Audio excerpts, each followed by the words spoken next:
Tomato sauce में tomato नहीं है, जैम में वो फ्रूट नहीं है, फ्रूट जूस में फ्रूट नहीं है। बॉर्नविटा बचपन से माँ बच्चों को खिलाती कि हेल्दी है, खा लो चुपचाप, पर उसमें तो भर भर के शुगर है। आपके लिए बेसिकली पैशन था, मिशन था कि यार अपन हेल्दी खाते हैं हाँ, और बाकी सब जगह हेल्दी बनता है, अपनी कंट्री में नहीं बनता, चलो कुछ बनाते हैं। एक्चुअली आज देखोगे तो वो बहुत ही स्टूपिड आइडिया था। हमने तो योगा बार में मार्केटिंग किया ही नहीं। योगा बार तो हेल्दी योगा कुछ। तो हमारा पैकेजिंग में बहुत पॉजिटिव मैसेजेस होगा, लाइक आज का सबसे खूबसूरत चीज हम आईने में देखेंगे। कब आपको एक अंदर वैलिडेशन आया कि यार ये बिजनेस तो बन जाएगा? इंडिगो ने हमें कांटेक्ट करके एक कॉन्ट्रैक्ट दे दिया। इसमें क्या क्या स्पेशलिटी थी जिस वजह से इतना कल्ट बन पाया? बहुत गूगल्ड क्वेश्चन था, is yoga bar an Indian company? Okay, लोग को ऐसा लगा कि हमारा पैकेजिंग को देख के कि ये एक फॉरेन कंपनी का प्रोडक्ट है। मैन्युफैक्चरिंग, डिस्ट्रीब्यूशन और that too girls without business background. Actually India में ना गर्ल्स की बहुत सपोर्ट होती है। आज सुबह मैं समोसा खा के आया हूँ, कचौरी खा के आया हूँ, मैं शाम को पिज्जा खाने वाला हूँ, बीच में ये खा लिया तो मैं खुद को ऐसे कहता हूँ कि चल यार एक चीज तो हेल्दी खाई। How did you navigate Covid? मैं ऐसी बैठी थी घर में और वो आके बोले ठीक है मैं ठीक कर लूंगा। वो आके हमारा ऑनलाइन बिजनेस में ऐसा चमत्कार किया कि आप किसी भी प्रॉब्लम को टेक प्रॉब्लम बना दो, सॉल्यूशन मिल जाएगा। मैं जैसे कोई इंजीनियर मिलता है टेक का बंदा, मैं कहा देखो तुम जितना बैलेंस शीट समझते हो उतना मैं कोडिंग समझता हूँ। योगा बार में हम खाना नहीं बेचते, हम हैप्पीनेस बेचते हैं। अगर आप बहुत बैलेंस शीट पीएनएल लेके बैठोगे तो ब्यूटीफुल बिजनेस बना सकते हो, ब्यूटीफुल ब्रांड तो बना नहीं सकते हो।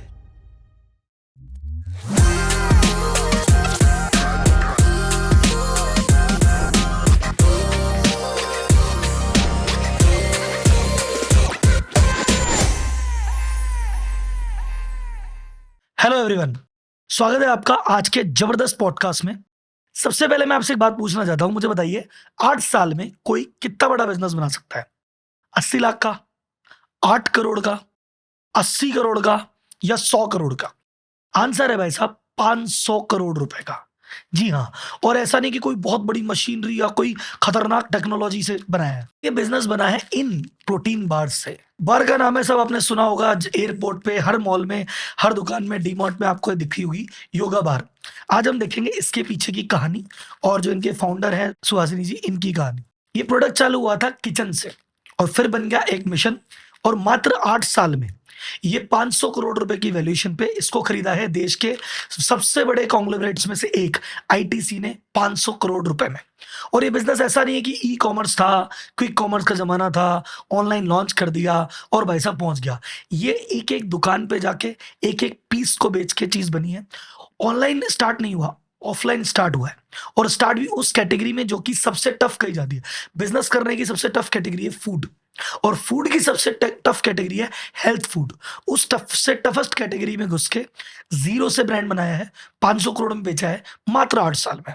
तो अगर आप बिजनेस कर रहे हैं, करने की सोच रहे हैं, कोई ब्रांड बनाने की सोच रहे हैं, डिस्ट्रीब्यूट करने की सोच रहे हैं, ऑफलाइन बाजार में कैसे जाते हैं, जीटी को कैसे ट्रीट करते हैं, मॉडर्न ट्रेड में कैसे एंटर करते हैं, ऑनलाइन का क्या सीन है, किस सेक्टर को जाना चाहिए, किस सेक्टर में आपको ऑनलाइन करना चाहिए, किस सेक्टर में ऑफलाइन करना चाहिए, ये सारी चीज़ों की मास्टर क्लास आपके लिए होने वाली है।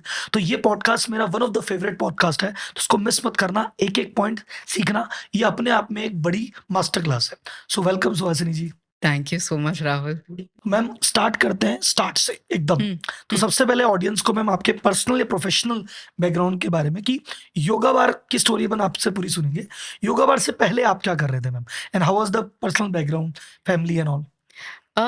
तो हम बहुत ही सिंपल फैमिली से है। तो हमें मेरे पिताजी, एक्चुअली हम 3 लड़कियां हैं और मेरे पिताजी को यही लगता था कि गर्ल्स बहुत ही इंडिपेंडेंट होना चाहिए। जो भी करो, पढ़ाई करो, खुद खुद you have to earn yourself. और बट पढ़ाई हमेशा क्यूरियोसिटी रहना चाहिए। जो भी करोगे उसको आपका बेंचमार्क खुद होना चाहिए। तो you have to always leave a job, ऐसा लगना चाहिए कि हमने उस पे बेस्ट एफर्ट डाला। तो हम बहुत ही डिसिप्लिन थे, तीनों बच्चे बहुत ही डिसिप्लिन थे और पढ़ाई में बहुत ध्यान दिया। तो मेरी सबसे बड़ी बहन स्टेट गोल्ड मेडलिस्ट थी, और वो केलॉग्स गई एमबीए करने।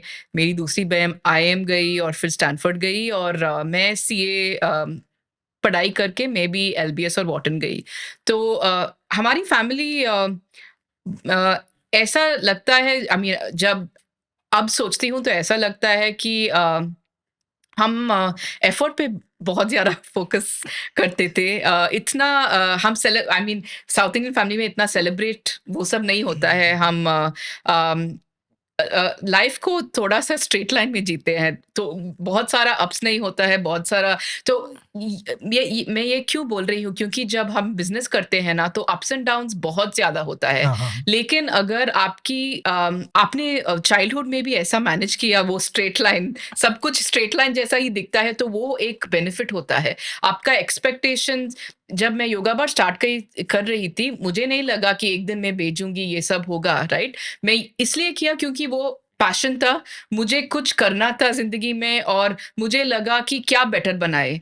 रोटी, कपड़ा, मकान तो फंडामेंटल है जीने के लिए, और यहाँ अगर मैं कुछ इम्प्रूव कर सकती हूँ, तो मुझे एफर्ट करना चाहिए। और जब हम योगा बार चालू किए, तो सब लोग बोलते थे कि इंडिया में कौन हेल्थ क्या बिकता है, टेस्टी तो बिकता है, लेकिन वो स्पिरिट है ना, जो चैलेंज करने वाला स्पिरिट, और वो एंटरप्रेन्योरशिप का जर्नी बहुत डिफिकल्ट होता है, लेकिन अगर आपकी माइंड से थोड़ा बैलेंस रहता है, तो थोड़ा सा आसानी होता है। तो I don't know if I answered your question, but हाँ, मैं हाँ, हाँ। बहुत लॉन्ग माइंडेड मैं ये वो बोल के आपको ये कहना चाहती हूँ कि अगर आप एक्सपेक्टेशंस को मैनेज कर सकते हो, तो एंटरप्रेन्योरशिप का जर्नी इजी रहेगा। और ये मैंने चाइल्डहुड में सीखा, मेरे पिताजी से सीखा कि डिसिप्लिन वो सब अंडररेटेड है। वो बाद के ज़िंदगी में बहुत-बहुत फ़ायदा होता है ऐसे ऐसे जीना। बिकॉज़ टैम वैम में जो तमिलियन ब्राह्मण होते हैं, नॉर्मली बिज़नेस कम करते हैं। हाँ, उदाहरण तो जैसे जो अपन बात सुनते हैं, सुंदर पिचई है, ये सब लोग हैं, या ये सब तमिलियन ब्राह्मण ही हैं। दे नॉर्मली जॉब्स में they are do very, very well. हाँ, तो और यहाँ पे आपने बिज़नेस स्टार्ट किया और उसमें भी यू जस्ट नेल्ड इट, तो व्हिच इज़ वेरी कमेंडेबल। तो फिर फाइनली जब आप शायद केपीएमजी में थे, जॉब वॉब हुँ। कर रहे थे, तो जॉब करने के बाद सडनली बिज़नेस में आने का मूड कैसे बना? तो ये एक्सीडेंटल था या पहले ही मन था कि बड़े होके बिज़नेस करेंगे, जस्ट हो गया? आई थिंक मैं आई मीन हम एम्बिशियस थे, लाइक अगर मैं काम भी करती, तो मैं हमेशा सोचती थी वो कि कैसे सीईओ बनना है, हुँ। कैसे जल्दी से जल्दी प्रमोशन हो जाए। ये नहीं, क्योंकि वो सेल्फ सैटिस्फैक्शन होता है कि पुश करो, अपने को पुश करो, क्यूरियोसिटी में be the best in everything. Be the best. वो बेटर क्या कर वो, और वो एंटरप्रेन्योरशिप की जर्नी, वो टेस्टिंग ग्राउंड होता है। लाइक उसमें सब कुछ आई मीन पता चल जाता है कि आप अपने को कितना पुश कर सकते हो। हुँ, हुँ। तो आई वुड डेफिनेटली से कि वो इम्पॉसिबल नहीं था, क्योंकि मेरे पिताजी भी आई मीन वो बहुत ही अच्छे जॉब कर रहे थे, और उन्होंने छोड़ के 3 बच्चे के बाद, 3 गर्ल्स के बाद उन्होंने डिसाइड किया कि मैं अकाउंटिंग आउटसोर्सिंग बिज़नेस करूँगा। फिर उन्होंने टैक्सी का बिज़नेस 1979, जो ओला है हाँ, आज, हाँ। उन्होंने 1979 में टैक्सी एग्रीगेशन का बिज़नेस किया, और बहुत ही कठिन बिज़नेस था, और उसके बाद गारमेंट बिज़नेस भी किया। तो ऐसा नहीं, आई मीन मेरे पिताजी ने भी ट्राई किया, ऐसा नहीं है कि वो बहुत ही नया आइडिया था। बट आई मीन सीए करने के बाद मैं एमबीए के लिए मैं यूएस गई, और मैं और मेरी बहन साथ में रह रहे थे, और हम योगा क्लास जाते थे। योगा क्लास के बाद हम योगा क्लास के ऑपोजिट एक स्टोर था, जहाँ ट्रेडर जोस में एक काइंड बार मिलता था, और जब वो उसने खाई, उसने बोली कि इंडिया में ऐसे हेल्थी चीज़ें क्यों नहीं मिलती है, और अगर मुझे ऐसे कंपनी मैं करूँगी, तो मैं उसको योगा बार बुलाऊँगी। तो हमने ट्रेडमार्क कर दिया उस नाम को, और बार वहाँ से खाते-खाते। बात करते-करते, और जब हमने ट्रेडमार्क किया, हमने नहीं सोचा कि एक दिन ये कंपनी बनेगी, बट हो गया। तो एक एक ये सजेशन है कि अच्छा कुछ भी आइडिया आ रहा हो तुरंत तो ट्रेडमार्क करा लो, हाँ, पता नहीं कंपनी कब ₹8000 ही बनेगी। लगता है, तो हाँ, ट्रेडमार्क हाँ। करके रखना चाहिए। उसके बाद पता नहीं आइडिया आए ना आए, पर आइडिया हो सकता है आए, नाम ना मिले। हाँ, क्योंकि नाम ना बहुत मिले। सारे ऐसे लोग हैं जिन्होंने बिज़नेस पहले स्टार्ट किया, फिर ब्रांड नेम के लिए लाखों करोड़ों खर्च हाँ, करके वो ब्रांड नेम मुझे खरीदा। तो ब्रांड नेम बहुत पसंद है। लाइक मैंने तो कई सारे ब्रांड नेम इकट्ठा किया, और और मुझे योगा बार। फोर लेटर हुँ, वर्ड्स बहुत पसंद है, क्योंकि ओके। वो हमने योगा बार लोगों को ऐसा लगता था कि उनको हमेशा पता है ये ब्रांड। हुँ, जब हमने शुरू भी किया, क्योंकि योगा इतना पॉपुलर है, तो उनको लगा कि ये हेल्थी डेफिनिटली होगा, क्योंकि योगा है उसके नाम पे, और हमने पैकेजिंग इतना फन डिज़ाइन से किया, तो हुँ, हुँ। बोरिंग भी नहीं था, लेकिन हेल्थ भी बेच सकते थे उस मेरे ब्रांड नेम मेरे को से। बोलेगा योगा बार खाएगा, तो मैं यही बोलूँगा अच्छा योगा बार तो हेल्दी होगा कुछ। हाँ, मैं हाँ, कुछ सेकंड गेस नहीं करूँगा, मैं बोलूँगा हेल्दी हेल्दी ही है। हाँ। गुड। तो मतलब नाम भी अच्छा सोचा और सोच अच्छा योगा बार से योगा क्लास से निकल के बार खा रहे थे, तो योगा बार ही रख दिया। हाँ, ग्रेट। मैम एक जो मैंने अभी इंट्रो में भी कहा कि सबसे ज़्यादा टफ बिज़नेस जो माना जाता है, फूड का माना जाता है। वो एक कोई मैं रील देख रहा था, बड़ी इंटरेस्टिंग थी। उसने कहा भाई किसी की आपकी किसी से अगर दुश्मनी है, हुँ। तो उसको फूड बिज़नेस में एंट्री करवा दो। तो तुम्हारा रोज़ मन की निकल जाएगी, उसको रोज़ तड़पता देखोगे तुम। हुँ, तो फूड इतना जब टफ कैटेगरी है हाँ, और फूड में भी चलो कुछ आप हेल्दी नहीं बेच रहे हो, नॉन हेल्दी बेच रहे हो, टेस्ट के लिए बेच रहे हो, तो शुगर वाली चीज़ बेच दो, वो फिर भी चल जाता है। हुँ, तो फूड उसमें भी हेल्दी और दैट टू इन 2015 हुँ, बिकॉज़ आज 2024 में कोरोना के बाद लोग फिर भी हेल्थ की तरफ हाँ। थोड़ा है। तो उस समय पे तो कैटेगरी भी डिफिकल्ट, सब कैटेगरी भी डिफिकल्ट, टाइम भी डिफिकल्ट, तो व्हाई दैट कैटेगरी? हमें डिफ़िकल्ट चीज़ करना पसंद है। हमने ये अगर बहुत ही स्ट्रक्चर्ड थिंकिंग और बिज़नेस ही करना है और बिज़नेस में फ़ायदा पकड़ना है, तो इस बिज़नेस को नहीं चुनते। लेकिन थोड़ी चीज़ ऐसा होता है कि कंज़्यूमर ब्रांड बिल्ड करने में थोड़ा दिल से भी चलना पड़ता है। और मैं हमेशा हेल्दी खाती थी। मेरी माँ हमेशा मैं घर का खाना ही खाती थी और मेरी माँ मेरे लिए वो जब मैं यूएस से मैं लाकर उनको दिखा दिया तो मेरी माँ भी बना के मुझे देती थी। और एक बार ऐसा हुआ था कि मैं अकाउंटिंग आउटसोर्सिंग का काम कर रही थी और एक बोर्ड मीटिंग में मेरी माँ ने बना दिया था और मैं खा रही थी। वहाँ एक इन्वेस्टर ने मुझे देख के बोले कि क्या खा रहे हो? तो मैंने बोला योगा बार का ट्रेडमार्क हुआ है, मेरी माँ बनाती है योगा बार, मैं खाती हूँ और फिर मैंने काइंड बार की स्टोरी दिखाई। काइंड बार ने कुछ 5 बिलियन में बेच दिया मार्स को मार्स को और तब कंवल थे मेरे पास तो उन्होंने बोला कि मैं 10 लाख लेकर कमल कौन हुए? कमल जी? वो फायरसाइड फंड के पार्टनर ओके, उन्होंने ही शुरू किया fireside. Okay, okay. Best consumer brand Mamaearth का भी इन्वेस्टर हैं और बॉम्बे हुँ, शेविंग का भी इन्वेस्टर है, कपीवा का भी इन्वेस्टर है। तो उन्होंने बोला कि मैं थोड़ा पैसा दे दूँगा अगर आप बिज़नेस बना सकते हो तो ठीक है। तो कोई कुछ ना कुछ शेयर्स दे देना, नहीं बनता है तो ठीक है। मैंने कोई एंटरप्रेन्योर को एनकरेज किया तो ऐसा शुरू हुआ। वो तो सर्टेन ब्यूटीफुल ब्रांड्स जो बोलते हैं ना वो दिल से ही बना जाता है। वो इतना दिमाग लगाओगे और बैलेंस शीट लेके बैठोगे तो वो बिज़नेस कभी नहीं चलेगा क्योंकि कंज्यूमर्स को भी महसूस होना चाहिए कि ये प्यार से बनी हुई चीज़ है। मुझे तो खाना ऐसा ही लगता है। हम बोलते हैं ऑफ़न योगा बार में हम खाना नहीं बेचते, हम हैप्पीनेस बेचते हैं।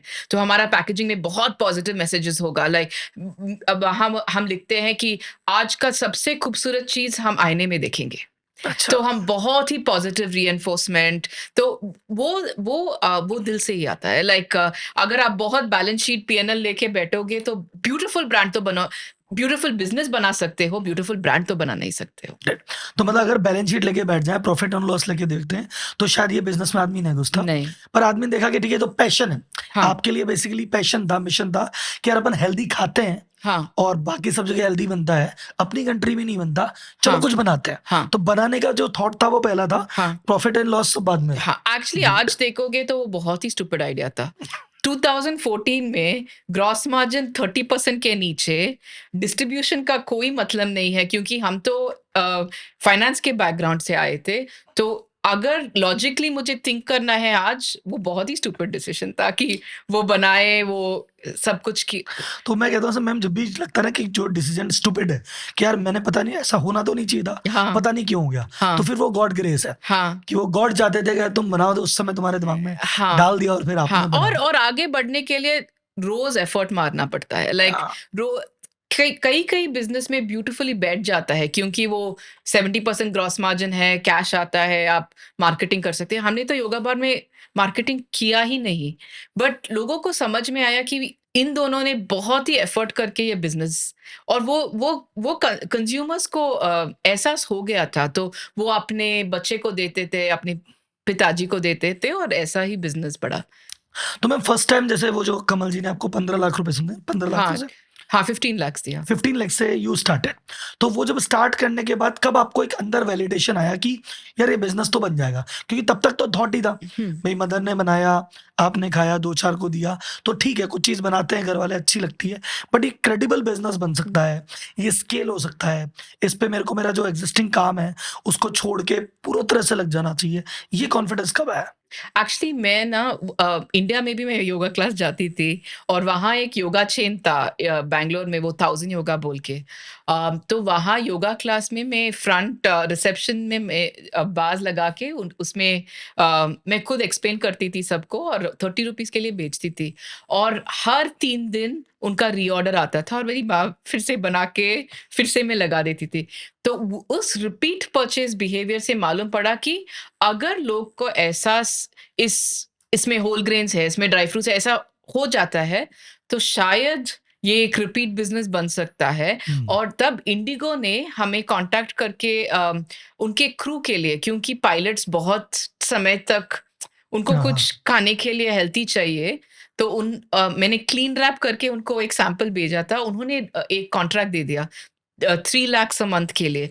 वो अभी भी चलता है वो ओके। कॉन्ट्रैक्ट। वो 3 लाख के कॉन्ट्रैक्ट में वो 30-40,000 का प्रॉफिट निकलता था, तो ऐसा शुरू हुआ। अम, तो इंडिगो के जो पायलट हैं वो योगा बार जेब में लेके हाँ, घूमते हैं, हाँ। तभी उसका मार्केट शेयर उड़ रहा है। Okay, great. तो वहाँ से चीज़ आई, अब क्रोनोलॉजी के समझते हैं, बिज़नेस कब रजिस्टर्ड किया आपने? 12th फरवरी 2015 शायद, हाँ। तो फर्स्ट फंडिंग कैसे हुई, कितनी हुई वो तो थी, तो फर्स्ट फंडिंग वाज़ 15 लाख, हाँ, इनिशियल तो कैपिटल वही था। कंवल ने ही हमने हेल्प किया था। उनके 3-4 फ्रेंड, उनके देने के बाद उनके 3-4 फ्रेंड भी हमें 1 करोड़ साथ में दे दिया और उसके बाद उनका फंड ने फिर से इन्वेस्ट किया। ओके, तो हमने एक्चुअली मार्केट में जाके फंडिंग नहीं उठाया। तो कंवल को मेरे बारे में पता था, तो उन्होंने अपने फ्रेंड्स को बता दिया, फ्रेंड्स ने इन्वेस्ट किया। उसके बाद जब वो फंड फॉर्मलाइज़ हो गया तो फर्स्ट सीड कैपिटल उस फंड से ही आया। और करते-करते हमारा बिज़नेस मेट्रिक्स भी इम्प्रूव हो गया। हमने फिर ऑफलाइन आपकी शुरू किया। सिस्टर ने भी आपको जॉइन कर लिया था, राइट? हाँ, उसी मेरी समय? सिस्टर 2015 में आ गई यूएस हुँ, से हुँ। रिटर्न होके और हम दोनों ने शुरू कर दिया। एंड मैम फर्स्ट प्रोडक्शन, मैं क्या अभी आपसे स्टोरी सुनना चाहता हूँ हर फर्स्ट की। हुँ, तो फर्स्ट फंडिंग आपने बताई कि भई आप तो किसी और इन्वेस्टर मीट में गए थे। वहाँ पे आपने जब खाया कि अच्छा ये मैं खा रही हूँ, बातचीत हुई, वहाँ से फंडिंग हुई कैज़ुअल। आपने अप्रोच नहीं किया था कि मुझे फंड चाहिए। हुँ, बल्कि ऐसा होता है ना कि मेरा आइडिया था फिर मैं फंड के लिए गई। हुँ, ये तो उल्टा था कि फंड आ गया तो चलो आइडिया को एग्ज़ीक्यूट हुँ। कर देते हैं। तो अभी प्रोडक्शन में कैसा क्या रहा? बिकॉज़ देन सिंपल सा है कि भई पैसा आ गया, तो अभी तक तो घर पे चल रहा था कि किचन में बना दिया, 1000-2000 बाहर का ऑर्डर आया, बन गया। अब इसको कमर्शियल लेवल पे करना है क्योंकि हुँ, 1 करोड़ रुपए आ गया, अब इन्वेस्टर का चेक आता है तो एक हुँ। रिस्पॉन्सिबिलिटी भी आती है। हाँ, तो फर्स्ट प्रोडक्शन कैसे क्या स्टार्ट हुआ? उसमें क्या डिफ़िकल्टी आई? क्योंकि मैं सुन रहा था आपको कि वो प्रिंटिंग के लिए जाना पड़ता था, चिक्की की मशीन, वो सारी चीज़ें मैं ये चाहता हूँ कि वो हाँ, स्ट्रगल पहुँचे बिकॉज़ देखो 500 करोड़ का फिगर सबको दिखता है। जैसे मैंने कहा हाँ। अभी कैज़ुअली कि देखो 8 साल में 500 करोड़ का बिज़नेस बन गया। तो हर आदमी कहता है वाह यार! हाउ लकी, हाउ ईज़ी, आजकल तो हर कोई बना रहा है। तो मैं चाहता हूँ कि अच्छा पार्ट तो सब देख लेंगे। मुझे देखना है कि वो टफ पार्ट क्या था, वो हार्ड वर्क जो था ना, जो ग्रिट था, वो हाँ, दिखाना है। एक्चुअली वो मैन्युफैक्चरिंग बहुत ही मुश्किल था, तो बिकॉज़ मेरी मैन्युफैक्चरिंग वो भी मैन्युफैक्चरिंग, डिस्ट्रीब्यूशन और दैट 2 गर्ल्स बहुत विदाउट हाँ, बिज़नेस बैकग्राउंड। एक्चुअली वो मैं एक बात बताती हूँ, हाँ। एक्चुअली इंडिया में ना गर्ल्स की बहुत सपोर्ट होती है। एक्चुअली बिज़नेस में तो किसी को भी जाके बोलो कि ये वुमेन रन बिज़नेस है, हम इंडिया में कुछ अलग करना चाहते हैं, तो अगर वो सपोर्ट कर सकते हैं तो ज़रूर सपोर्ट करेंगे। हुँ। तो वो बेनिफिट डेफ़िनिटली था। मैं बोलूँगी कि विमेन होने से फ़ायदा ही था क्योंकि ट्रस्ट और भी बढ़ता था हुँ, हुँ, हुँ। और सबको सपोर्ट करने का उनको लगता था कि इसका सपोर्ट लाइक बैंक में हम विजया बैंक में गए और हमारा प्रोफ़ाइल बैंक ने हमें मैन्युफैक्चरिंग के लिए लोन दे दिया और सीजीटीएमएससी स्कीम कुछ था जो सेंट्रल गवर्नमेंट बैक करते हैं। तो उन्होंने 7 डेज़ में लोन अप्रूव हो गया, 7 डेज़ रिकॉर्ड टाइम हमने फॉर्म दे दिया अकाउंट में पैसा आ गया और बैंक मैनेजर तो हमें कितना वर्किंग कैपिटल लोन भी उन्होंने दे दिया, सैंक्शन ग्रेट, कर लिया ग्रेट। था। सो वो मैन्युफैक्चरिंग के लिए एक्चुअली मेरी बहन ने ये बोला कि प्रॉक्सी प्रोडक्ट क्या है? प्रॉक्सी प्रोडक्ट तो चिक्की है। चिक्की का बहुत बड़ा-सा मैन्युफैक्चरिंग सेटअप कोयंबटूर में होता था। तो हम दोनों अकेले जाके एक सेकंड, प्रॉक्सी प्रोडक्ट मतलब उससे मिलता-जुलता क्या बना सकते हैं? तो दे सेड कि यार बार बनानी है तो उससे मिलती-जुलती तो चिक्की होती है। देन हाँ, तो चिक्की का बहुत बड़ा मैन्युफैक्चरिंग प्लांट होता है कोयंबटूर में। बहुत सारे प्लांट्स वहीं बनाते हैं। तो हम वहाँ जाके उनको एक्सप्लेन किया कि हमें होल ग्रेन्स भी डालना है, हमें सिर्फ़ पीनट से नहीं बनाना है, हमें और आलमंड भी डालना है, सब कुछ डालना है और डेट्स भी डालना है। तो बहुत सारे ट्रायल्स हमने 100 ट्रायल लिए होंगे। मेरी बहन तो वहाँ ही रुकती थी कोयंबटूर में, अकेले हम कोई पास के होटल में रहते थे और हर वीकेंड जाके उस मशीन्स को ठीक करवाया। तो वो ठीक है। बहुत आइटरेटिव प्रोसेस होता है। हर बार हम वो बोलते हैं ना तो उसको बैच शीटिंग सीरीज़। डाउ जो हाँ, डो है जिसको शीट करके कट करके बनाते हैं वो डाउ बैंगलोर से बना के हम ले जाते थे तब वो आप उनके मशीन्स में रन करके हम देखते थे कि वो मशीन होता था कि नहीं तो पहले 4 इयर्स हम सिर्फ बार करते थे, प्रोटीन ओके। बार और एनर्जी बार। पैकिंग वगैरह में भी आप आपने जैसे कहा कि सारे प्रिंटिंग प्रेस वाले मुझे जानने लग गए। प्रिंटिंग प्रेस वाले अभी उनके दिवाली के लिए हमें योगा बार की ऑर्डर देते थे क्योंकि उनको लगता था कि ये लोग इतना समय प्रिंटिंग प्रेस में बिताते थे, हम भी उनके लिए कुछ बिज़नेस दे देंगे। तो हाँ पहले तो फ्लो रैपिंग मशीन नहीं था, तो हम स्टिक करके प्लेन क्लीन रैप करके उसमें स्टिकर लगाते थे। और ठीक है। प्रिंटिंग वो कट करके देते थे, हम मैन्युअली लगाते थे। फर्स्ट फंडिंग स्टोरी हुई, first production story, how was the first employee, मतलब कि पहले साल कितने एम्प्लॉयी थे और क्या-क्या चीज़ें देख रहे थे? या आप ही लगे हुए थे बहुत सारी चीज़ों में? Actually I mean for the first 3 years सिर्फ 5 एम्प्लॉयी और अभी भी वो 5 एम्प्लॉयी है। ओके, एक फाइनेंस में, एक सप्लाई चेन कुछ दौड़ने का काम, मेरी बहन और मैं और मेरी आंट भी मेरी आंट रिटायर्ड आरबीआई मैनेजर थी, वो भी आके पैकिंग सब कुछ हेल्प करती थी और मेरी माँ भी आती थी। तो पूरा ऐसे फैमिली बिज़नेस था। हाँ, आई मीन फैमिली बिज़नेस सब लोग कंप्लीटली हाँ। हेल्प ये 2 लड़की कुछ कर रहे हैं, सपोर्ट करना चाहिए तो आके सब ग्रेट, लोग ग्रेट, हेल्प ग्रेट, करते थे। Great, great, great. And how was the first customer? ये first customer in the sense IndiGo तो मिला हाँ, B2B आपका कस्टमर। स्टोर्स में कैसे पेनिट्रेट किया? Because it's very, very tough. ये सिंपल सा क्वेश्चन होता है कि अभी आप जाके बोलोगे दुकानदार को कि ये मेरी योगा बार है, ये आप रखो। तो वो बोलेगा यार मैं क्यों रखूँ? मैं तो केलॉग्स की कुछ देखूँगा या मैं तो डेयरी मिल्क रखूँगा या मैं तो कोई और प्रोडक्ट रखूँगा, स्वीट वाला रखूँगा, जहाँ मार्जिन ज़्यादा है, हेल्दी चीज़ तो बिकती नहीं है। हुँ, वही हो ना मैडम, टेस्ट बिकता है, हेल्थ थोड़ी हुँ, बिकता है। हुँ, तो ये क्यों रखूँ मैं? तो वो हाँ, कैसे कन्विंस किया, कैसे रखा and how was the story how जैसे अगर मैं बिज़नेस स्टार्ट कर रहा हूँ आज और मैं चाहता हूँ कि यार मेरी एक वाटर बॉटल मैं चाहता हूँ मेरी वाटर बॉटल रखे, तो मैं तो वही नहीं रख पाऊँगा। हुँ। How did you convince? Actually consumer brands में ना 2 इम्पोर्टेंट सेल्समैन होते हैं। वो सेल्समैन जो आपका पैकेजिंग होता है, हुँ, दूसरा हुँ, सेल्समैन जो दुकानदार होता है। हुँ, दुकानदार को कन्विंस करने के लिए आपको प्रोडक्ट का बेनिफिट बताना पड़ता है। उनको मैंने फ्री सैंपल्स दिया ताकि वो अपने फैमिली को खिलाए। ओके, अपने फैमिली को बताए कि ये 75% बेटर प्रोडक्ट है।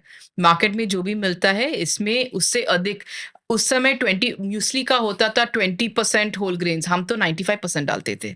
और ऐसे जब बाज़ ने इंट्रोड्यूस किया ऐसा प्रोडक्ट था ही नहीं। सब कुछ क्लीन इंग्रीडिएंट सब कुछ दिखता था। मल्टीग्रेन 20%, डेट्स 15%, कैश्यूज़, आलमंड्स, तो इतना क्लीन प्रोडक्ट। तो अगर हम उनको बहुत प्यार से समझाएँ और उनके फैमिली ने एक्सेप्ट किया वो आपका सेल्समैन है। हुँ, हुँ, हुँ, वो सब कस्टमर को कन्विंस मैं और मेरी फैमिली ने ट्राई किया, आप भी ट्राई कर लो। तो वो सबको सो वो इंडिविजुअली कन्विंस करना पड़ता है। और हेल्थ प्रोडक्ट्स के लिए बैंगलोर और पुणे बहुत अच्छे मार्केट्स हैं, क्योंकि वहाँ स्टोर्स भी होते हैं जहाँ सिर्फ ऑर्गेनिक चीज़ मिलता है या हेल्थी। तो ऐसा एक स्टोर चेन था नामदारीज़ हुँ, बैंगलोर में, तो हमने वहाँ से ही शुरू किया। नामदारी में जिम के अपोज़िट सब स्टोर्स थे, वहाँ बहुत बिकता था। ठीक है। तो जिम वाले फ्रीक्स वगैरह या जो हेल्दी वाले ही लेते थे या आस-पास जीटी में कैसे ट्रेन किया? एक्चुअली हेल्थी जनरली बैंगलोर में बहुत सारे लोग वो इंग्रीडिएंट्स देखते थे। हुँ, उस हुँ, समय भी बैक ऑफ पैक वो रेवांत अब बोलता है कि इंग्रेडिएंट्स पढ़ो, हम तो हमारा पहला फेसबुक ऐड होता था कि इंग्रेडिएंट्स पढ़ो, और पहले 3 इंग्रेडिएंट्स बहुत ही इम्पोर्टेंट होते हैं। तो बैंगलोर में तो लोग जानते थे, तो वो पढ़ के बोलते थे कि बहुत, और वो साइक्लिंग कम्युनिटीज़ होती है और मैराथन कम्युनिटीज़ होता है, तो उन सब में हम फ्री सैंपल्स करके हम डिस्ट्रीब्यूट करते थे। ग्रेट। तो मैम 2015 के आसपास ऑनलाइन का इतना बूम नहीं था ना, मतलब नहीं। ऑफलाइन आपने चूज नहीं किया, ऑप्शन ही नहीं था। ऑप्शन ही नहीं था। एक्चुअली आज बिज़नेस बनाना बहुत ही, उससे बहुत ही आसान है, क्योंकि क्विक कॉमर्स ब्रांड्स होते हम्म, हैं। क्विक कॉमर्स जैसे ज़ेप्टो, ब्लिंकिट और स्विगी में अगर आप डाल सकते हो और आपका ब्रांड बिकता है, तो वो डिस्ट्रीब्यूशन, बहुत सारा डिस्ट्रीब्यूशन मिल जाता है। हम्म, लेकिन जब हमने शुरू किया तो आई मीन रीजन जाके हमें 100 या 200 स्टोर्स में डालना पड़ता था। मतलब वो तिनका तिनका करके आपने वो पूरा हुँ। सारी चीज बनाई है। ग्रेट। तो मैम अभी जैसे आज की डेट में मान लो कि अभी जैसे उस समय ऑप्शन नहीं था, अब 24 चल रहा है, आज ऑप्शन है, तो आपको क्या लगता है कि किसको ऑनलाइन से स्टार्ट करना चाहिए या सबको। किसको ऑफलाइन से स्टार्ट करना एक्चुअली चाहिए? सबको ऑनलाइन से स्टार्ट करना चाहिए, ऑफलाइन में क्योंकि बाद में जाना चाहिए। हाँ, क्योंकि ऑफ़लाइन में अगर प्रोडक्ट्स नहीं बिकते हैं ना, तो वो रिटर्न्स आ जाएगा, हम्म, और वो कैश कलेक्शन साइकिल ऑफ़लाइन में बहुत ही डिफ़िकल्ट है। हम्म, तो पहले ब्रांड को एस्टैब्लिश करने के लिए ऑनलाइन चैनल्स में डेटा मिलता है, कौन खरीद रहा है, क्यों क्यों खरीद रहा है, तो उससे स्टोरी बहुत ब्यूटीफुली आप बना सकते हो। तो ऑनलाइन से जो भी लर्निंग्स है, ऑनलाइन से ही कलेक्ट करना चाहिए। लेकिन इसमें जैसे एक ऐसी इशू है कि जैसे मान लो मैं कोई ऐसा प्रोडक्ट डील कर रहा हूँ जहाँ पे जीपी मेरा मान लो 10% है या 20% है, तो मैं ऑनलाइन कैसे सर्वाइव करूंगा? पहले साल तो लॉस ही होना है। अगर मैं फंडेड हूँ तो कुछ भी कर सकता हूँ, but if I am not funded, bootstrap दूँ मैं 1 करोड़ का लोन लेके या ओन कैपिटल से स्टार्ट कर रहा हूँ, देन? एक्चुअली ग्रॉस मार्जिन को बढ़ाना चाहिए। वो 20% ग्रॉस मार्जिन में मिनिमम 35% रखना चाहिए। अगर फंडेड नहीं है तो 35% for online offline both? Both. या ऑनलाइन थोड़ा ज्यादा भी होना चाहिए? नहीं, ऑनलाइन में ज़्यादा पैसा तो मार्केटिंग में लगता है। हम्म। अगर मार्केटिंग नहीं करोगे तो 35 टू 40% ग्रॉस मार्जिन में ब्रेक इवन बिज़नेस तो कर सकते हैं। मतलब पैसा कमाने के लिए मार्जिन 60-70 होगा तो आराम से कमा सकते हैं ऑनलाइन, और अगर वहाँ पे 30-35 है तो दिक्कत आएगी पैसा बनाने हाँ। में। अभी ठीक है ये हुआ। अच्छा, जीटी में समझ में आ गया, आपने उनको फ्री सैंपल दिए, उनकी फैमिली को खिलाया एंड उनको अच्छा लगा तो दे kept your product. Now modern trade को कैसे क्रैक किया आपने? जैसे आपका प्रोडक्ट डी मार्ट में मिलता है, विशाल मेगा मार्ट में मिलता है, रिलायंस ट्रेड में मिलता है, तो how did you crack that? Actually modern trade अगर जीटी में बिकता है और वो डेटा लेके आप मॉडर्न ट्रेड चैनल पे जाओगे और बोलोगे कि इतना मॉडर्न ट्रेड में वो ही लगाएंगे जहां प्रोडक्ट का मार्केट शेयर है, तो आपको दिखाना पड़ेगा, और उनको ऑनलाइन से मतलब नहीं है। जीटी में अगर माल बिकता है तो मॉडर्न ट्रेड में वो रखेंगे, और वो बहुत ही स्लो जर्नी है। हम पहले 2-3 साल मॉडर्न ट्रेड में नहीं रख पाए, उसके बाद हमने डेटा निकाल के उनको दिखा दिया, और थोड़ा-थोड़ा 1-2 प्रोडक्ट उन्होंने रखा, और उसके बाद कॉन्फिडेंस बिल्ड करने के बाद वो रिपीट ऑर्डर आता है। नहीं, सपोज जैसे अगेन मैं कह रहा हूँ कि मुझे अभी मेरा प्रोडक्ट रखना है डीमार्ट में, तो क्या प्रोसेस होगा, मैं क्या करूँ? उनका एक होता है ओपन ट्यूसडे, ओपन वेडनेसडे, वहाँ बायर्स सब लोगों को मिलते हैं, तो उस उनका बहुत ही स्ट्रीमलाइन प्रोसेस होता है। तो उनके वेबसाइट में सब प्रोसेस वो लिखते हैं, और आपको प्रोसेस फुल्ली फॉलो करना पड़ेगा।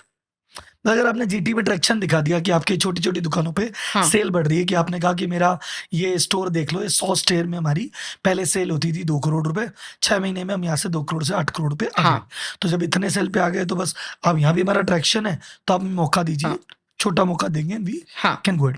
तो बट उनको लगना चाहिए कि आप डिलीवर कर पाओगे। उहुँ, उनको कॉन्फिडेंस रखना, आप आपका जॉब है उनको कॉन्फिडेंस दिलाना कि आप सप्लाई चेन मैनेज कर पाओगे। अगर वो पीओ निकालेंगे तो आप ढंग से सप्लाई करेंगे, क्वालिटी प्रोडक्ट सप्लाई करेंगे। उनको कंप्लेंट नहीं, लाइक मॉडर्न ट्रेड में अगर कस्टमर कंप्लेंट होगा तो वो डीलिस्ट कर देंगे। Tata bye bye. तो हाँ, तो आपको मॉडर्न ट्रेड में तभी जाना है जब आपको कॉन्फिडेंस है कि आपका सब सिस्टम स्ट्रीमलाइन है और वो वहाँ बिकेगा। हुँ, आपको नहीं डालना है अगर आपको नहीं लगता है कि वो रिपीट साइकिल आपको, जब हम मॉडर्न ट्रेड में गए तो हमारा रिपीट रेट प्रोडक्ट में 65% था। हर 2 every 2 people who bought yoga bar bought it again. क्या एवरी 2 बात है! या तो जब वो कॉन्फिडेंस हमने कुछ जल्दी में नहीं किया, हमने बहुत साल लेके थोड़ा-थोड़ा किया, तो slow and steady slow the and race, steady हाँ। राइट।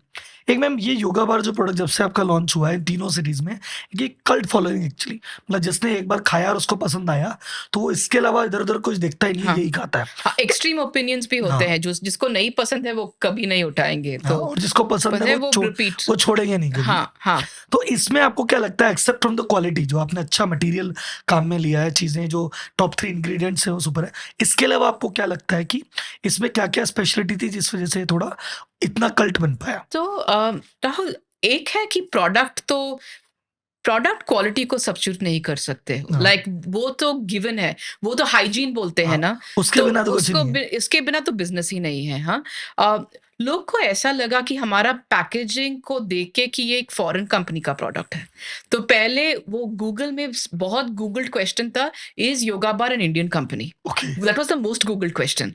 तो ऐसा लगा कि लोग को लगता है कि ये प्रोफेशनल कंपनी है, लोग आई मीन अगर वो फॉरेन ब्रांड है तो ट्रस्ट भी कर सकते हैं। हुँ, हुँ, हुँ, फिर जब हमारे पैकेजिंग में हमारा स्टोरी लिखा आई मीन ओके, हम हर पैकेज में हमारा स्टोरी लिखते हैं कि हमने क्यों बनाया, किसके लिए बनाया, योगा बार का ब्रांड किस आई मीन हम ये एम्फसाइज करते हैं कि जिंदगी को पॉजिटिवली जीना चाहिए। तो वो ब्रांड प्रोडक्ट से नहीं बनता है, जो फीलिंग रहती है ना प्रोडक्ट को कंज्यूम करते ही उससे ब्रांड बनता है। योगा बार जैसे आप जब देखते हैं तो फॉरेन ब्रांड लगता है, व्हेन यू कंज्यूम ऐसा लगता है कि हाँ यार, अपन एक सुपीरियर प्रोडक्ट खा रहे हैं, फॉरेन में जो लोग खाते हैं अपन वो चीज़ खा रहे हैं। हाँ, तो वो एक और प्राइड वाला सा लगता है। हाँ, एक्चुअली आप ब्लाइंड कस्टमर टेस्टिंग करेंगे ना तो बहुत लोग बोलेंगे कि हमें लगता है कि हम कूल है योगा बार करके। हाँ, मुझे अच्छा लगता है जब हमारा फ्रेंड्स देखेंगे कि हम योगा बार खा रहे हैं। मुझे लगता है कि हमने एक सुपीरियर प्रोडक्ट खा लिया। और जब हमारा इनिशियल पैकेजिंग आया ना तो हम पिंक डालते थे, पिंक और पर्पल। तो ये है ना सब शायद पिंक पर्पल है हाँ, ना? हाँ। हाँ, यहाँ और सब लोग बोलते थे कि पिंक को कोई only women will take it, men will not take it. But India इतना बदल रहा है, लोग को बहुत ऐसा लगा कि फूड ब्रांड्स में बहुत ही फैशनेबल ब्रांड, हम बहुत ही फैशनेबल फूड ब्रांड योगा बार है। तो जब बहुत मैं इसमें फैसेट्स। मेरा एक रीज़न बताऊँ, मुझे ऐसा लगता है कि आज सुबह मैं समोसा खा के आया हूँ, कचौरी खा हुँ, के आया हूँ, मैं शाम को पिज़्ज़ा खाने वाला हूँ, हुँ। बीच में ये खा लिया तो मैं खुद को ऐसे कहता हूँ कि चल यार एक चीज़ तो हेल्दी खाई, एक चीज़ हाँ, हाँ। एक मील तो हेल्दी हुई। हाँ, हाँ। और we were one of the first, like जब हमने चोकोस इंट्रोड्यूस्ड किया तो सबसे बड़ा ब्रांड मैदा खिलाते थे हमारे बच्चे को। तो हमने दाल दाल और मिलेट लेके ज़ीरो मैदा लगा के हमने चोकोस बनाया। तो हर प्रोडक्ट में हमने इनोवेट भी किया। हमने ये नहीं कहा कि एक और ब्रांड बढ़ा के एक और चीज़, हर एक प्रोडक्ट में बहुत सा हम मिलेट कब यूज़ किए? 2015 में, जब मिलेट का नाम ही नहीं था, तो हमने उसको एंशिएंट ग्रेन्स बुलाते थे। ओके, तो हमने मिलेट 2015 में इंट्रोड्यूस किया।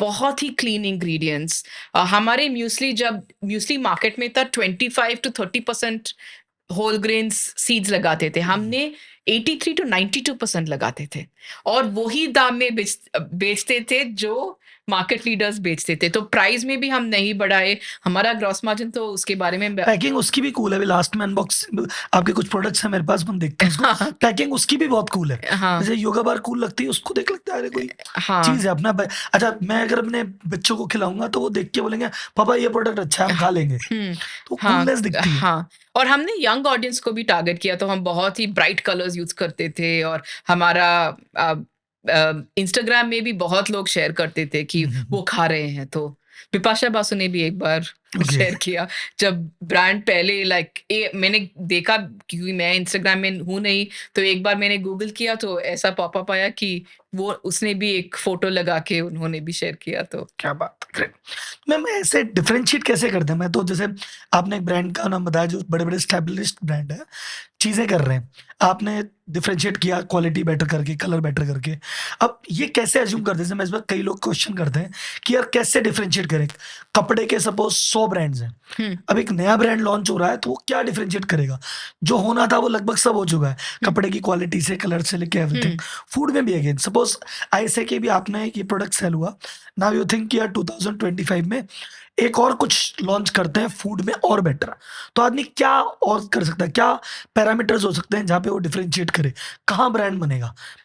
एक्चुअली फूड इस कंट्री में ना रिलिजन है। फूड फूड मुझे लगता है कि वो रिलिजन के समान है, क्योंकि खाने की चीज़ जब हम खाते हैं खुशी से खाना चाहिए, जो भी खाना है, हाँ?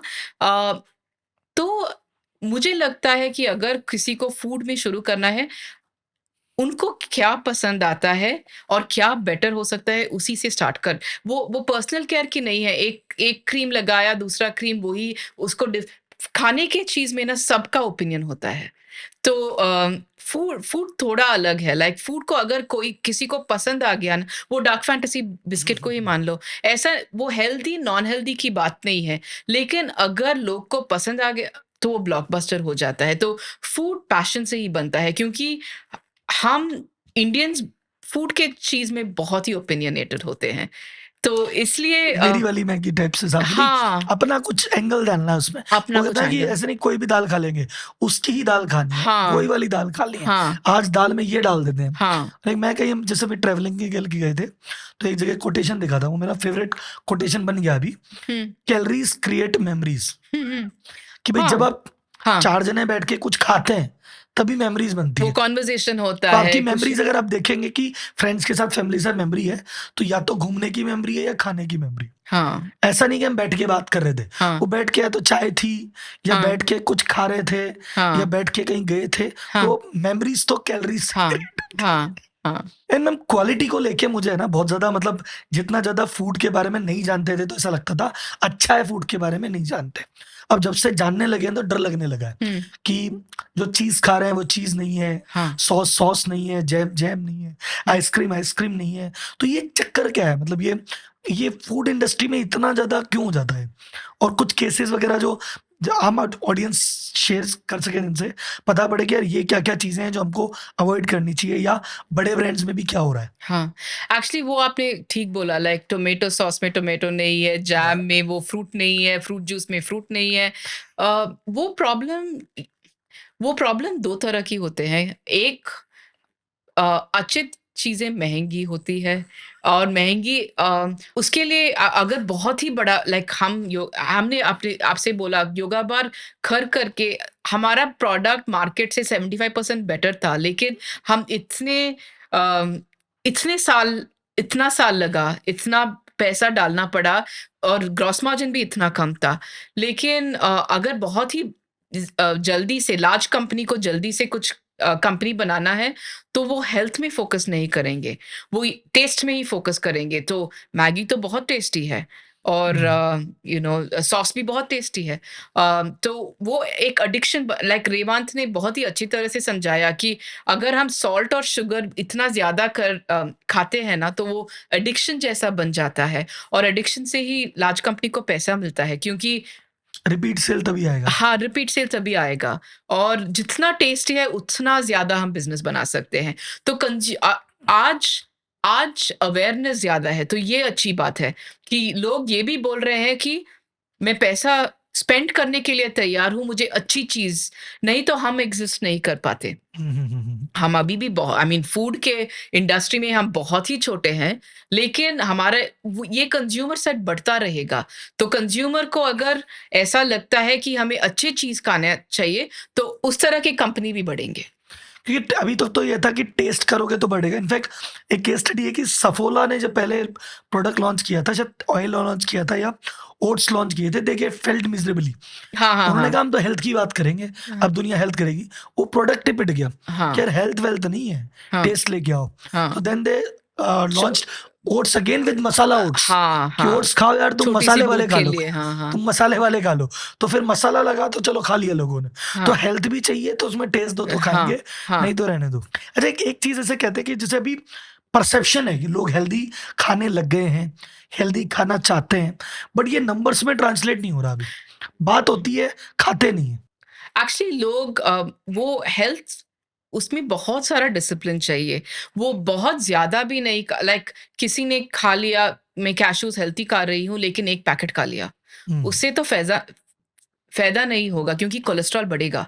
तो सब कुछ प्रोपोर्शन में खाना, अपना कैलोरी चार्ट, वो डिसिप्लिन लगता है। तो स्पेशली बच्चे लोगों को किसी भी प्रोसेस्ड शुगर नहीं देना चाहिए। तो उस छोटे-छोटे चीज़ों में ध्यान रखना चाहिए। लेकिन जिस तरह से भई मार्केटिंग होती है नॉर्मली फूड स्पेस में, अपन बात अभी कर रहे थे बिहाइंड द सीन कि खाना बनाना चाहिए न्यूट्रिशनिस्ट को। हुँ, लेकिन खाना बना रही है मार्केटिंग कंपनी, और हाँ, वो भी साथ में फाइनेंशियल के बंदे को लेके कि हाँ, भाई हम मार्केटिंग में ये बिकेगा, ये डाल देते हैं। हाँ, और वो साथ में फाइनेंस बंदा कहता है नहीं, इसको डालने से कॉस्टिंग ये हो जाएगी, तुम इसमें ये वाला वर्जन डाल दो। हाँ, और मार्केटिंग भी वैसे है, जैसे बहुत समय तक कहते हैं I am a complain boy, हाँ, तो बोलने का मन ये था कि मैं हेल्दी खाता हूँ, हाँ, लेकिन वो तो उसमें तो शुगर है। हाँ, बॉर्नविटा बचपन से माँ बच्चों को खिलाती कि अरे तुम तो हेल्दी हेल्दी हुँ, है, खा लो चुपचाप, पर उसमें तो भर भर के शुगर है। हुँ, तो चीजें ऐसी है कि ऐसा नहीं कि वो हेल्दी अनहेल्दी है, मार्केट भी वैसे हो रही है। हाँ। तो एक आम बंदा जो है वो कैसे आइडेंटिफाई करे कि गुड प्रोडक्ट और bad product.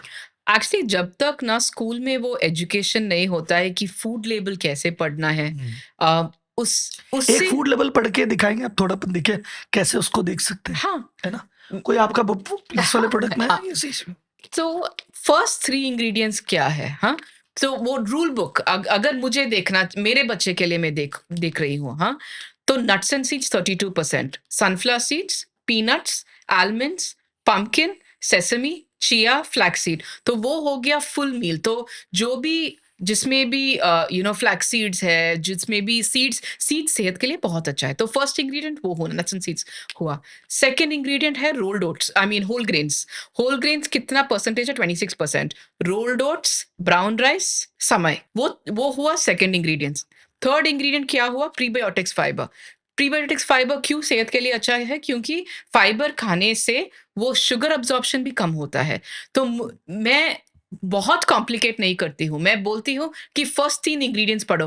50 to 60% of the product बहुत ही अच्छा है, तो एटलीस्ट आपको पता है कि वो हेल्थी प्रोडक्ट है। अगर हम बहुत ही रूल्स डालेंगे तो वो मतलब अगर फर्स्ट 3 में शुगर आ गई तो फैट आ शुगर गया तो रहने दो, शुगर आ गया, मैदा आ गया, ऑयल आ गया, छोड़ दो। छोड़ दो, शुगर और अगर ये 3 चीज़ें, पाम ऑयल, शुगर और मैदा, छोड़ मत दो। खाओ। और 3 में अगर अपना प्रोटीन आ गया या गुड प्रोटीन, फैट आ होल गया, ग्रेन, नट सीड्स, फाइबर, वो सब, then you can go then you ahead. Can go. Great. मैं बात करते हैं जैसे कंपनीज के बारे में और डिटेल बात करते हैं। आपका जो टर्नओवर था फर्स्ट 5 इयर्स कैसे-कैसे स्केल किया? मतलब मैं समझना चाह रहा हूँ कि 2015 में क्या था टर्नओवर? 16 में क्या हुआ? 17 में क्या हुआ? First 5 years. सो पहले साल 4 करोड़ था, उसके बाद 8 करोड़ था, उसके बाद 14 करोड़, उसके बाद एक इन्फ्लेक्शन पॉइंट आया, 30 करोड़ हो गया जब हमने म्यूस्ली लॉन्च किया, और उसके बाद शायद 60, उसके हुँ, बाद 88, उसके बाद इन्फ्लेक्शन पॉइंट हो गया। हम 100 पे भी ज़्यादा, इस साल शायद 200 से भी ज़्यादा। क्या बात है! सो अब तो बढ़ रहा है, डबल ऑलमोस्ट डबल हो रहा है। हाँ, 100% ग्रोथ तो हर हर साल। साल ही रही है हाँ, जनरली। लेकिन बट वो 100 करोड़ जब बेस 4 करोड़ है ना, वो 100% बढ़ाना और 100 करोड़ का बेस 100% बढ़ाना में बहुत, बहुत बहुत, फ़र्क है, बहुत फ़र्क बहुत है। फ़र्क है। 4 से 8 कुछ नहीं होता है, हाँ, 100 से 200 बहुत हो जाता है, बहुत बहुत होता हो है। जाता है। और अब तो अवेयरनेस, हेल्थ फूड कंपनी 2-3 ही है, तो उससे हमें बहुत फ़ायदा हो रहा है क्योंकि क्योंकि जैसे हेल्थ कॉन्शियस आदमी होगा उसके पास ऑप्शन ही 2-3 दिखेंगे, हाँ, और फर्स्ट इसकी तरफ भागेगा तो वो आपको जितना हेल्थ मार्केट बढ़ेगा, वो हाँ। सीधा बेनिफिट आपको ही देने हाँ, वाला है। हाँ। और हमारा प्रोडक्ट्स बहुत ही वेल डिफरेंशिएटेड है। जब हम हमारे चोकोस पैक और इंडस्ट्री के चोकोस पैक लगाते हैं, तो हमारा एडवर्टाइजिंग बड़ी सिंपल होती है। हुँ। उसके इंग्रीडिएंट लिस्ट, हमारा इंग्रीडिएंट लिस्ट और परसेंटेज इतना ही। हमारा सब एडवर्टाइजिंग इतना ही सिंपल है। तो वो लिंक्डइन में हम डाल देते हैं और उससे we let the product speak. उतना ही। और वो पैकेजिंग हमें आता है, ब्यूटीफुल पैकेजिंग करना तो हमें आता है। वो मतलब ब्रांड्स अंदर से हाँ, एसोसिएटेड, ग्रेट। हाँ, और जैसे अभी मेरे को जब आपने कहा ना कि बड़ी कंपनीज को टेस्ट इसलिए करती हैं क्योंकि स्केल फटाफट होता है, हाँ, एडिक्शन आता है। हाँ, तो वही है, जैसे जब आपने योगा पर स्टार्ट किया तो वहाँ पॉइंट था कि यार प्रॉफिट वॉफिट बाद में देखेंगे, हेल्थ के लिए कुछ करना चाह रहे हैं, प्रॉफिट लॉस बाद में देखते हैं। इनके लिए पॉइंट है कि यार प्रॉफिट लॉस पहले आना चाहिए, हाँ, हेल्थ होगी तो ठीक, नहीं होगी तो ठीक। हेल्थ आ जाए तो अच्छी बात है, नहीं हाँ। तो प्रॉफिट कहीं नहीं जाना हाँ, चाहिए। हमने एक्चुअली इसलिए स्टार्ट किया कि हमें कुछ चेंज करना है। हुँ, जैसे कि अब अगर मेरी बच्ची कल मुझे पूछेगी कि मैंने अपने लाइफ के साथ क्या किया, मुझे एक अच्छे आंसर, मैंने कुछ तो ट्राई किया, मैंने कुछ बदलने के लिए तो ट्राई किया। मैंने इसलिए नहीं शुरू किया कि मैं एक अच्छा-सा बिज़नेस, वो तो होता आई मीन वो एम्बिशन बढ़ता रहता है जब हम ट्रैक्शन देखते हैं। बट शुरू करना मुझे लगता है कि वो यहाँ से ही शुरू करना है। ग्रेट। मैम ये अच्छा, ये जो सेल थी इस ऑल ऑर्गेनिक या बीच में आपने फंडिंग्स वगैरह और राउंड्स आए हमने और चीज़ें आई? हाँ, हमने फायरसाइड से फंडिंग उठाया और एक और बार एलिवेशन से उठाया। बस 2 बस फंडिंग्स थी, बट ठीक है। 2 फंडिंग, हाँ। बट जिस तरह के मार्केट में मिलियंस और बिलियंस में फंडिंग जाती है, वैसा कुछ नहीं, बहुत छोटे हमने लेवल पे जब किया। आईटीसी को भेजा तो हमारा टोटल फंडिंग था $10 मिलियन या कुछ, तो बहुत ज़्यादा तो नहीं था। तो मैम ये जो आपके सेल बढ़ी है, जैसे और उस मल्टीपल 10 मिलियन फंडिंग में हमने बहुत ही ज़बरदस्त फैक्ट्री भी सेटअप किया। हमारा ग्रेट, फैक्ट्री लाइक वो 20-30 करोड़ का फैक्ट्री भी है। तो उस फंडिंग से हमने फैक्ट्री में भी कैपिटल इन्वेस्टमेंट भी किया था। Great, great. तो डाइवर्सिफाइंग के बारे में आपने कैसे हुआ, डाइवर्सिफिकेशन के बारे में? क्योंकि 5 साल तक सिर्फ बार्स में थे, फिर म्यूज़ली में आ गए, फिर अभी तो कितने एसक्यूज़ हैं टोटल अभी? अब तो बहुत ज़्यादा है, अब तो 100 हो गए, ओके, क्योंकि वो कस्टमर्स डिमांड करते हैं, तो कस्टमर्स मेल लिख के बोलते हैं आपके पास ये भी है, वो भी है। तो हमने अब बहुत ही सिम्प्लीफाई कर दिया, बाज़ स्नैकिंग में बाज़ करते हैं और सब ड्राई फ्रूट्स करते हैं। ब्रेकफ़ास्ट में हम चोकोस करते हैं, ओट्स करते हैं, म्यूस्ली करते हैं और अब प्रोटीन में फुल आ गए हैं। तो हम प्रोटीन का ड्रिंक करते हैं, प्रोटीन बिस्किट्स करते हैं, प्रोटीन पाउडर करने वाले हैं। तो वो बेसिकली वो थीसिस यही है कि प्रोटीन में है, ब्रेकफास्ट सीरियल में है और स्नैकिंग में है। यही एनालिसिस है कि लंच और डिनर में घर का खाना ही खाना चाहिए। ब्रेकफास्ट में भी अगर घर का खाना मिले तो घर का खाना ही खाइए, हाँ, क्योंकि घर का खाना सबसे बेहतर होता है। बट अब आई मीन सब लोग नहीं कर पाते वर्किंग हैं। मदर्स है और यू नो तो घर से निकलने के लिए तो कुछ तो चाहिए, तो this is the great. Most healthiest package food available. वही, अब मैं अगर योगा बार डाल के मैं निकल रहा हूँ, तो आई थिंक कि यार इंडिगो का पायलट और मैं एक ही चीज़ खा रहे हैं। Okay, a, it was profitable all along और सम लॉसेस और मिनिमम लॉसेस, हमने मेजर कभी लॉसेस? प्रॉफ़िट नहीं किया, हम ओके, हमेशा लॉस मेकिंग ही रहे हैं, क्योंकि हम मार्केट शेयर पे ध्यान देते हैं। तो अगर एक कैटेगरी प्रॉफ़िटेबल है, तो हम उससे लेके हम दूसरे कैटेगरी में डाल देते हैं, क्योंकि अगर आप शेल्फ स्पेस में फुल ब्रेकफ़ास्ट को नहीं ऑक्यूपाई करेंगे, उसमें आप मार्केट शेयर नहीं बढ़ा सकते हो। तो हम हर साल हमारे डिस्ट्रीब्यूशन में इन्वेस्ट करते हैं या नए प्रोडक्ट लॉन्चेस में इन्वेस्ट करते हैं। तो जो प्रॉफिट एक प्रोडक्ट से आता है वो दूसरे में चल जाता है, तो हाँ। कंपनी ओवरऑल प्रॉफिट वैसे नहीं आ पाती। हाँ, कैटेगरी लेवल पे तो कैटेगरी प्रॉफिट है। लेवल से बाज़ बहुत ही प्रॉफ़िटेबल है, हमारा म्यूस्ली बहुत प्रॉफ़िटेबल है, लेकिन उसका पैसा हम लेके हाँ, दूसरी-दूसरी कैटेगरीज़ में करते रहते हैं। Got it. एंड मैम सबसे इम्पोर्टेंट, बिकॉज़ आपने चालू किया था ऑफलाइन, ऑनलाइन था नहीं। तो how did you navigate Covid? Because it was very difficult period, क्योंकि ऑफलाइन सेल तो एक बार में ज़ीरो हो गई होगी। हाँ, एक्चुअली वो तो नेगेटिव सेल्स, ज़ीरो भी नहीं हुआ, हाँ, नेगेटिव सेल हो गया क्योंकि सब ऑफ़लाइन स्टोर्स ने वापस स्टॉक दे दिया, क्योंकि वो बड़े कंपनी का स्टॉक ही रखते थे। तो उस बार हमारा हेड ऑफ़ ऑनलाइन केलॉग्स ने रिक्रूट कर लिया, तो वो भी नहीं था। लेकिन मेरे हस्बैंड मैं ऐसी बैठी थी घर में और वो आके बोले ठीक है मैं ठीक कर लूँगा। वो आके हमारा ऑनलाइन बिज़नेस में ऐसा चमत्कार किया कि हमारा, क्योंकि वो टेक कंपनी से आए हैं ना, हाँ, उन्होंने हाँ। एक टेक कंपनी भेजा था प्रैक्टो को, तो उनका बहुत ही डिफरेंट माइंडसेट है, बहुत ही प्रोसेस ओरिएंटेड, तो उसने स्ट्रक्चर लगाया और ऑनलाइन का बिज़नेस उन्होंने ही फूड बढ़ाया। बिज़नेस को टेक बिज़नेस बना दिया उन्होंने हाँ, फिर। वो हमारा ऑनलाइन बिज़नेस अगर आप देखोगे तो ऐसे data oriented pricing, stock stock का हमें सब जगह पे मालूम होता कि हमारा स्टॉक अवेलेबिलिटी कितना है। तो बहुत ही टेक को यूज़ करके हमने बहुत ही अच्छे तरीके से हमारा ऑनलाइन बिज़नेस बढ़ाया। एक बैंगलोर से ही थे, धीरज अग्रवाल जी, हुँ, हुँ, कैंपस सूत्रा कंपनी है, तो I was just doing hmm. The podcast. तो उनसे कुछ पूछा तो उन्होंने एक बहुत इंटरेस्टिंग आंसर दिया, मुझे बहुत अच्छा लगा कि आप किसी भी प्रॉब्लम को टेक प्रॉब्लम बना दो, सॉल्यूशन मिल जाएगा। हाँ, क्योंकि प्रोसेस से हाँ, हम हाँ, कि उसको टेक प्रॉब्लम बना दो कि अरे ये टेक प्रॉब्लम है, हुँ, ये बिज़नेस प्रॉब्लम है ही नहीं, तो फिर गॉट वो इट, सॉल्यूशन निकल जाता है। Got it. तो मैंने कहा इस पे कुछ करना बचा, मैं फाइनेंस का बंदा हूँ, तो मुझे टेक वैसे ही समझ नहीं आता। हाँ, मैं भी, तो मैं भी, मैं मुझे भी। उसी में जैसे कोई इंजीनियर्स मिलता है टेक का बंदा, हुँ, मैं कहा देखो तुम जितना पहले बैलेंस शीट समझते हो उतना मैं कोडिंग समझता हूँ। कोविड आ गया, आपको ऑनलाइन जाना पड़ा, तो you entered into quick commerce ना? क्विक नहीं, कॉमर्स में उस भी है? समय क्विक कॉमर्स नहीं था, तो Amazon, Flipkart, quick Instamart just चालू हो रहा था उस साल। तो जब वो अमेज़न या उस फ्लिपकार्ट उसमें गए, तो how was that experience? Because एकदम डिफरेंट था। तो वो प्रॉफिटेबल था, ज़्यादा कम प्रॉफिटेबल था? How was it? Sale because उसने बढ़ाई, नहीं बढ़ाई? सेल्स तो बहुत बढ़ता था, क्योंकि कोविड के समय ने सब परचेज़ पैटर्न, बिहेवियर भी सब कुछ ऑनलाइन हो गया। हुँ, हुँ, तो हुँ। वहाँ ऑनलाइन में प्रॉफ़िट नहीं बना सकते हो, लेकिन ब्रांड को बहुत बड़ा बना सकते हो। हाँ, तो ब्रांड बड़ा बन गया उधर, फिर ऑफलाइन में प्रॉफिट बन ऑफ गया। जीटी में बहुत प्रॉफ़िट, होल डिस्ट्रीब्यूशन सिस्टम में जीटी मैक्सिमम प्रॉफ़िटेबल है, उसके बाद मॉडर्न ट्रेड, उसके बाद अमेज़न, फ्लिपकार्ट, उसके बाद क्विक कॉमर्स। ओके, ये मेरा नेक्स्ट क्वेश्चन था, आपने पहले पूछ लिया। ओके, क्विक कॉमर्स में भी आप एंटर आ गए, अब हो गए फाइनली? अब तो हम क्विक आ गए कॉमर्स ना? में बहुत ही बड़े तो ब्रांड क्विक कॉमर्स में जैसे जब आप एंटर किए, हमने क्विक कॉमर्स से मंगाया अभी प्रोडक्ट आपका, हैं। तो इसमें एंट्री कैसे होती है? फॉर एग्जांपल मुझे मेरे ब्रांड को लिस्ट करना है क्विक कॉमर्स, तो एक्चुअली उनके परचेज़ मैनेजर होते हैं। मेरा बहुत ही सिंपल फंडा है, मैंने तो बिज़नेस लिंक्डइन में ही बनाया, तो स लिंक्डइन में सबको ऐड कर देती हूँ, उनको मेल भेजती हूँ कि मुझे ये करना है, कोई-कोई से कनेक्ट कर दे, I mean somebody connects you to somebody, और उसके बाद कैटेगरी मैनेजर को मीट करके आप अपने प्रोपोज़िशन बोलो, वो मार्जिन माँगेंगे और ऐसा ही होता है। तो अभी जैसे जो आपकी लास्ट ईयर जो भी सेल हुई थी, उसमें अगर मैं बात करें एक बार परसेंटेज में, कि कितना परसेंटेज जीटी यानी जनरल ट्रेड जो छोटे-मोटे दुकानदार हैं, मॉडर्न ट्रेड का कितना, ऑनलाइन का कितना और क्विक कॉमर्स का कितना? तो एक ब्रेकअप हो सकता है? एक्चुअली हमारा ऑफलाइन का बिज़नेस 50% है, ऑनलाइन का बिज़नेस 50% है, ठीक है। और ऑफलाइन में मॉडर्न ट्रेड ज़्यादा है। Modern trade about 60% of offline, 40% GT है, और क्विक कॉमर्स 40% है, और अमेज़न, फ्लिपकार्ट 60% 60% है। Done. Which one is more tough इन चारों में से? जैसे GT, modern GT, trade, GT, GT, GT tough, GT, GT toughest. Tough.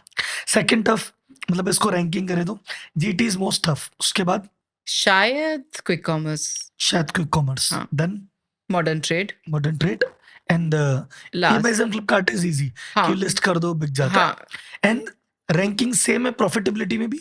नहीं, GT is the most profitable. हाँ, तो मोस्ट टफ है, मोस्ट प्रॉफिटेबल है। हाँ, जीटी ठीक इज़ है, मोस्ट प्रॉफिटेबल, उसके बाद Amazon, Flipkart most okay. No, GT, then modern trade, then Amazon, Flipkart, then quick commerce. देखिए, क्विक कॉमर्स टफनेस में ज़्यादा है, उसमें कम है, लेकिन वो रोटेशन बहुत अच्छी देता है। और आपको ब्रांड का पल्स बता सकता है कि बिक रहा है, कौन से पिन कोड में बिक रहा है, एंड ब्रांड में दम है कि नहीं, हुँ, हुँ। प्रोडक्ट में दम है कि नहीं। अभी एचयूएल का बयान आया था, उनके सीईओ ने कहा कि हमारी 1/6 जो सेल हो रही है वो क्विक कॉमर्स से हो रही है। हुँ, तो एचयूएल ने इतना सालों में एम्पायर बिल्ड किया, और 1/6 क्विक कॉमर्स से अगर 1 डेढ़ साल में हो गया हाँ, तो हाँ। Big deal. आपकी टीम कितनी बड़ी है और उसमें कल्चर क्या है ऑफिस में? बिकॉज़ एक इंटरेस्टिंग चीज़ होती है कि बड़ी कंपनी से बिल्ड करती है, आप बहुत पैशनेटली वर्क कर रहे हैं, बट टीम पीछे भी सपोर्टिव और उतनी पैशनेट होती है। तो अभी कैसा क्या कल्चर है ऑफिस में? How did you manage that culture? Actually हम we were lucky, I think, अब 400 people, hmm, because manufacturing, supply chain plus sales हम ही खुद करते हैं। हमारा बहुत इक्वल हुँ, कल्चर है।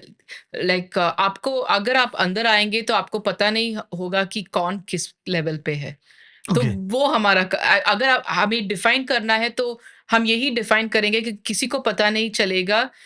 कई बार लोग अंदर आएँगे और मुझे समझे, उनको लगेगा कि मैं एचआर की हुँ, मैनेजर हूँ। हुँ, हुँ, तो किसी अगर विदाउट एनी ओपिनियन अगर आप योगा बार के ऑफिस में के अंदर आएँगे, आपको पता नहीं चलेगा कि कौन-कौन सा रोल है।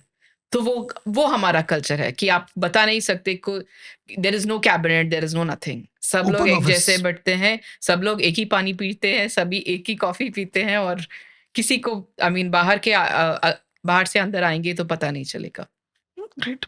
तो ये कल्चर बिल्ड करे कैसे करें? जैसे कई हायरार्कीज़, जैसे आप जो भी आपके कॉम्पिटिटर्स वो हैं बेटर, कल्चर लोग वहाँ आपको किसी से ये काम नहीं करवाना चाहिए जो आप खुद नहीं करोगे। तो अगर, और no no work is too bad और no work is too good. Good, सब how well you do the work is more important than what the work is. तो वो कल्चर है। ग्रेट। कैपिटल का क्या रोल है मैम फाइनेंस में? जैसे कई लोग कहते हैं कि बिना कैपिटल आज की डेट में बिज़नेस बिल्ड करना मुश्किल है, क्योंकि स्टार्टअप्स हैं, वो आपके पास कैपिटल नहीं है, आप बूटस्ट्रैप में आ रहे हो, सामने वाले सब कैपिटल लेके बैठे हैं। तो पहली बात, क्या कैपिटल बिना बिज़नेस बन ही नहीं सकता? क्योंकि पहले आज के पहले जो बिज़नेस थे वीसी वगैरह के पहले, बिना कैपिटल ही बड़े-बड़े बिज़नेस बने। तो कैपिटल का क्या रोल है आज की डेट में 2024 में? Is it important, not important, या कैपिटल को लेके जो है कइयों का ऑप्शन है कि ज़रूरत हो चाहे नहीं हो लेके बैठ जाओ, आगे-पीछे काम आती है। एक है कि जितनी ज़रूरत है उतना ही लेना चाहिए because you are very financially prudent. तो किसको कैसे अप्रोच करते हैं? मतलब what's your opinion on the whole scenario?